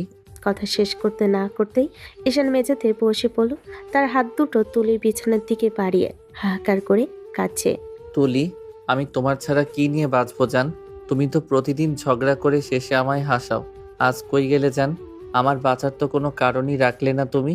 ডাক্তাররা ধীরে ধীরে তুলির নিথর শরীরটা ঢেকে দিল সাদা চাদরে। ঈশান দৌড়ে গিয়ে চাদরটা টেনে খুলে বলল, না না, ও ঘুমায় নাই, ডাক্তারও ঘুমায় নাই, দেখেন না আমি ডাক দিচ্ছি, ওর চোখ নড়তেছে। কেউ কিছু বলতে পারল না, শুধু কান্নার আওয়াজ, হাহাকার আর মৃত্যুর গন্ধে ভরে গেল পুরো করিডর। দূর থেকে একটা মেয়ে দাঁড়িয়ে সব দেখছিল, শান্ত নিঃশব্দে। মেয়েটার নাম রিহা, তার চোখে জল থামছে না। নিজের বুক চেপে ধরে ফিস ফিস করে বলল, আজকালকার যুগে কেউ এমন ভালোবাসে? কেউ কারোর জন্য এভাবে পাগল হয়? আল্লাহ এমন ভালোবাসা কেন আমার কপালে জুটালে না তুমি? যে ভালোবাসা পেয়ে মেয়েটা ভাগ্যবতী হতো, সে আজ মৃত্যুর কোলে এমন ভালোবাসা পেয়েও হারিয়ে ফেললো। এক ফোঁটা জল গড়িয়ে পড়ল রিহার গালে। পেছনে করিডরে তখনও ঈশানের গলা প্রতিধ্বনিত হচ্ছে, তুলি ফিরে আয় জান, আমি তোর জন্যই বাঁচি। পুরো হাসপাতাল নিস্তব্ধ, শুধু কান্নার প্রতিধ্বনি যেন দেওয়ালে দেওয়ালে ফিরে আসছে। যেন প্রেম, কষ্ট আর অনন্ত আফসোস মিলেমিশে হয়ে উঠেছে এক শেষ নিঃশ্বাসের কান্না। হাসপাতালের করিডরে তখনও হালকা স্যালাইনের গন্ধ আর চোখের জল ভেজা নিঃশব্দ বাতাস। সবাই ধীরে ধীরে চলে গেল, শুধু এক কোণে চুপচাপ বসে আছে ঈশান। চোখ লাল, মুখ নিস্তেজ, কাঁধ ঝুলে পড়েছে ক্লান্ত পাখির মতো। তুলি সাদা চাদরে মোড়া নিথর দেহটা দূরে নিয়ে যাওয়া হয়েছে, কিন্তু ঈশানের চোখ এখনও সেই দিকেই আটকে আছে। চোখ দিয়ে জল পড়ছে, কিন্তু সে মুছছে না, যেন কান্নারাও এক সীমা হারিয়ে গেছে। ঠিক তখনই পাশে এসে দাঁড়ালো এক মেয়ে, চুপচাপ, শান্ত, তার মুখে হালকা বিষণ্ণ হাসি, চোখে মমতা। মেয়েটার নাম রিহা। রিয়া আস্তে করে ঈশানের পাশে এসে দাঁড়ালো, ধীরে বলল, আপনি আপনার স্ত্রীকে খুব ভালোবাসেন তাই না? ঈশান তাকালো না, শুধু নিঃশ্বাস ফেল। তার চোখ দিয়ে জল গড়িয়ে পড়ছে নীরবেই। এক মুহূর্ত পর খুব কাঁপা গলায় বলল, ভালোবাসা না আমার জীবনের মানে ছিল ও, আজ মনে হচ্ছে আমি নিজেই অর্ধেক মানুষ হয়ে গেছি। রিহা নিঃশব্দে চোখ মুছে নিয়ে বলল, আপনার স্ত্রী সত্যিই খুব ভাগ্যবতী ছিল। এমন ভালোবাসা খুব কমই পাই এই পৃথিবীতে। ঈশান মৃদু হেসে মাথা নিচু করলো, চোখ ভিজে, কণ্ঠটা যেন আটকে যাচ্ছে কানাই। ভাগ্য ভালো ছিল আমারই, ওর মতো মেয়ে যদি জীবনে একবারও আসে, মানুষ পুরো জীবনটাকে ধন্য মনে করে, কিন্তু আল্লাহ উনি ওকে আমার ভাগ্যে রাখেন নাই। জানি না কি এমন ভুল করেছি আমি, কেন ওকে হারানোর শাস্তি দিলেন আমায়। রিয়া এক মুহূর্ত চুপ করে ঈশানের মুখের দিকে তাকিয়ে রইল, তার চোখে অজানা কষ্টের ছায়া, তবুও ঠোঁটে সান্ত্বনার ভাষা। আল্লাহ উত্তম পরিকল্পনাকারী। হয়তো তিনি আপনার জন্য অন্য কোনো ভালো কিছু ভেবে রেখেছেন। কখনো কখনো হারানো এক ধরনের পাওয়া হয়। ঈশান চোখ তুলে তাকালো এক মুহূর্তের জন্য, তার চোখে অজস্র ভাঙা স্বপ্নের ছায়া। আল্লাহ যাই ভেবে রাখুন না কেন, আমার মন থেকে তুলিকে কোনোদিন মুছতে পারবেন না। ও আমার হৃদয়ে যেমন ছিল ঠিক তেমনই থাকবে যতদিন আমি বেঁচে আছি। রিহা আর কিছু বলল না, শুধু চুপচাপ দাঁড়িয়ে রইল তার পাশে। বাতাসে হালকা তুলিপীয় পারফিউমের গন্ধ এখনো ভাসছে, আর ঈশানের চোখে তখনও সেই একই প্রশ্ন, কেন আমার ভালোবাসার মানুষটা আমাকে ফেলে চলে গেল। হাসপাতালের জানালার বাইরে সূর্য ডুবে যাচ্ছে, আলোটা মলিন হয়ে আসছে। ঠিক যেমন মলিন হয়ে গেছে ঈশানের জীবন। তুলির দাফন শেষ হয়েছে অনেকক্ষণ আগেই, আকাশটা ধূসর হয়ে গেছে। ঝর্ণামার আগে যেমন নিস্তব্ধতা নামে, তেমনি ভারী নীরবতা নেমে এসেছে পুরো বাড়িটায়। ঘরের কোণে মিলান আলো বসে আছে ঈশান, চোখ লাল, গাল ভেজা, ঠোঁট শুকনো, সামনে ছড়ানো তুলির কাপড়, শাড়ি আলতো করে ছুঁয়ে দেখছে সে।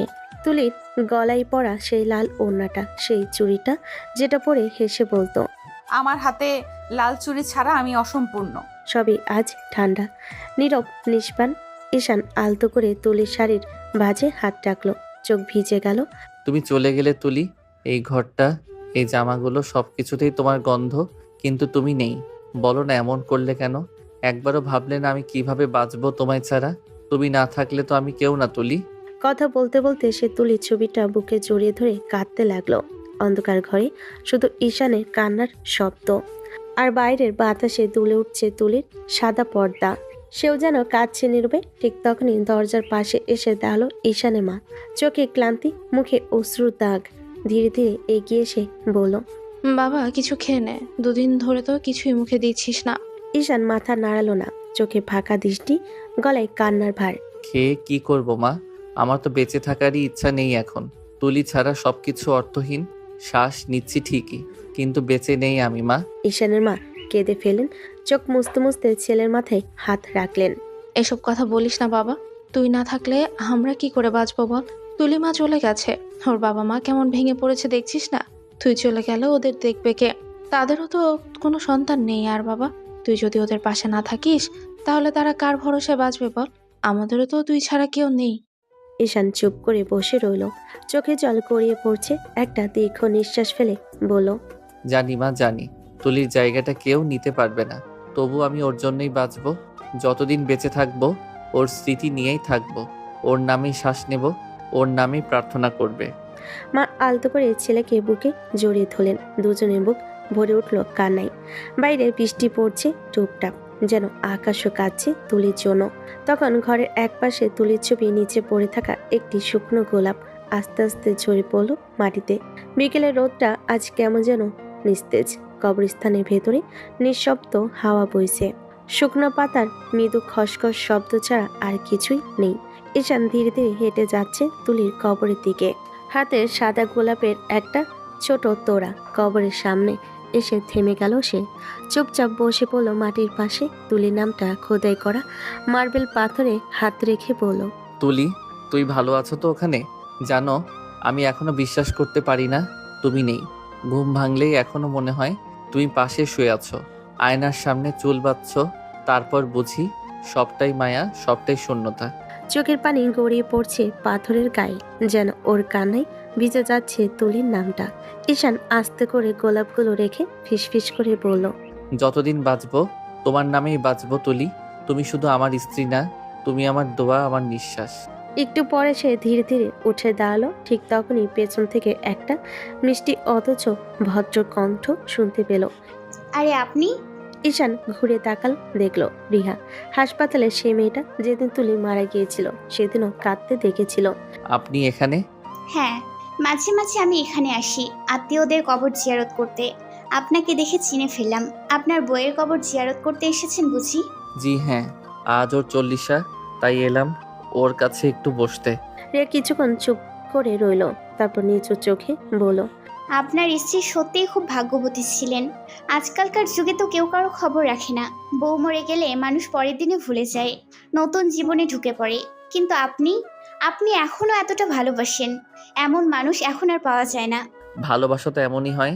তুলিকে ভালোবেসেছিলাম, আর সেই ভালোবাসা মৃত্যুর সঙ্গে শেষ হবে না। আমি যতদিন বাঁচবো তুলি আমার ভেতরে বেঁচে থাকবে। ওর নামেই আমি শ্বাস নেব, ওর নামেই কান্না করব। রিয়া কিছুক্ষণ চুপ করে রইল। চোখে পানি জমে উঠল তারও। আল্লাহ যেন আপনাকে শক্তি দেন, এমন ভালোবাসা যেন প্রতিটি মেয়ে পায়। আপনার মতো একজন স্বামী যেন সব মেয়ের কপালে জোটে। ঈশান হালকা মাথা নিচু করলো, একটা দীর্ঘশ্বাস ফেলে বলল, ভালোবাসা পাওয়া সহজ, কিন্তু সারা জীবন ধরে রাখাটা অনেক কঠিন। আমি চেষ্টা করব রিহা, যতদিন বাঁচবো তুলিকে ধরে রাখতে। দুজনে নিঃশব্দে দাঁড়িয়ে রইল তুলির কবরের সামনে। বাতাসে তুলির ওনার মতো সাদা গোলাপের পাপড়ি উড়ে এসে পড়ল ওদের গায়ের উপর, যেন কোথাও থেকে তুলি নরম গলায় বলছে, আমার ঈশান, আমি এখানেই আছি। 2 বছর কেটে গেছে তুলির মৃত্যুতে। সময় চলে গেলেও ঈশানের ভেতরে ব্যথাটা এক ফোঁটাও কমেনি। তুলির শাড়িগুলো এখনো আলমারিতে গুছানো, ওর প্রিয় পারফিউমের গন্ধ এখনো ঘরে ভাসে। ঈশান অফিসে আসে, বাসায় ফিরে নিঃশব্দে বারান্দায় বসে, যেখানে আগে তুলি চাহাতে বসতো। এই 2 বছরে রিহা ধীরে ধীরে ঈশানের জীবনে জায়গা করে নিয়েছে। প্রথমে পরিচয় ছিল কেবল সহানুভূতি, তারপর ধীরে ধীরে সেটি পরিণত হলো বন্ধুত্ব। রিয়া সবসময় পাশে থেকেছে। ঈশানের নিস্তব্ধতা জীবনে একটু হাসি রোদ এনে দিয়েছে। সেই বিকালটা যেন রিহার জন্য আলাদা ছিল। আকাশে হালকা মেঘ, রোদটা মিলান হয়ে এসেছে। রিয়া হাতে একটা ছোট্ট উপহারের প্যাকেট নিয়ে দাঁড়িয়েছিল। ঈশান পাশে এসে দাঁড়ালো সাধারণ হাসি মুখে। আজ তো অনেক সাজগোজ করেছো রিহা, কোনো বিশেষ দিন নাকি? রিয়া মুখে একটু লাজুক ছায়া নিয়ে বলল, আজ আমি ঠিক করেছি আমার মনের কথা বলবো আপনাকে। ঈশান, আমি আমি আপনাকে ভালোবেসে ফেলেছি। কিছুক্ষণ নিস্তব্ধতা। লেকের ঢেউগুলো হালকা বাতাসে দুলছে আর ঈশান চুপ করে তাকিয়ে আছে পানির দিকে। রিহা, তুমি জানো তো আমি এখনো তুলিকে ভালোবাসি। আমার জীবনে ওর জায়গাটা এমন যেটা আর কেউ নিতে পারবে না। রিয়া একটু হেসে চোখের কোণ পানিতে জমে উঠল। আমি জানি ঈশান, আপনি তুলি আপুকে এখনো ভালোবাসেন। তাকে ভালোবাসুন, আমি কিচ্ছু বলবো না। শুধু একটু জায়গা দিন আমাকে আপনার মনে। তুলি আপুর পাশে নয়, অন্তত এক কোণে থাকবো নিঃশব্দে। ঈশান মুখ তুলে তাকালো রিহার দিকে। তার চোখে একরাশ কষ্ট আর বিস্ময়। রিহা, এটা হয় না। একজন মানুষ একসাথে দুজনকে ভালোবাসতে পারে না। আমার মন, আমার ভালোবাসা সবটাই তুলি নামের এক মেয়ের কাছে রয়ে গেছে। প্লিজ ঈশান, আমি জানি আপনার কষ্ট, কিন্তু আমি চেয়েছি শুধু আপনার পাশে থাকতে। তুলিকে কখনো ভুলে যেতে বলবো না। শুধু আমাকে একটু ভালোবাসা দিন, আমি তাতেই সুখী হব। ঈশান কিছুক্ষণ চুপ করে রইল, তারপর নরম স্বরে বলল, রিহা, যদি আমি তোমাকে জীবনে স্থান দেই তাহলে একটাই শর্ত থাকবে, তুমি কখনো আমাকে তুলিকে ভুলতে বলবে না। রিহা হালকা হাসলো, চোখের ভেতরে নরম আলো। আমি কখনো বলবো না ঈশান। আমি শুধু চাই আপনি আবার বাঁচুন, হাসুন। আর যদি আমার সামান্য ভালোবাসা আপনাকে একটু শান্তি দিতে পারে, তাহলে আমি সেই ভালোবাসা নিয়েই বাঁচবো। ঈশান ধীরে মাথা নিচু করলো। হালকা বাতাসে তুলির প্রিয় গন্ধ যেন ভেসে এলো। সে চোখ বন্ধ করে ফিসফিস করে বলল, তুলি, দেখছো তো কেউ তোমার জায়গা নিতে চায় না, শুধু তোমার শূন্যতা পূরণ করতে চাই একটু আলো নিয়ে। লেকের ওপারে সূর্য ডুবে যাচ্ছিল। রিহার চোখে ঝিলমিল আলো আর ঈশানের মনে ভেসে উঠল তুলির মায়া ভরা মুখ।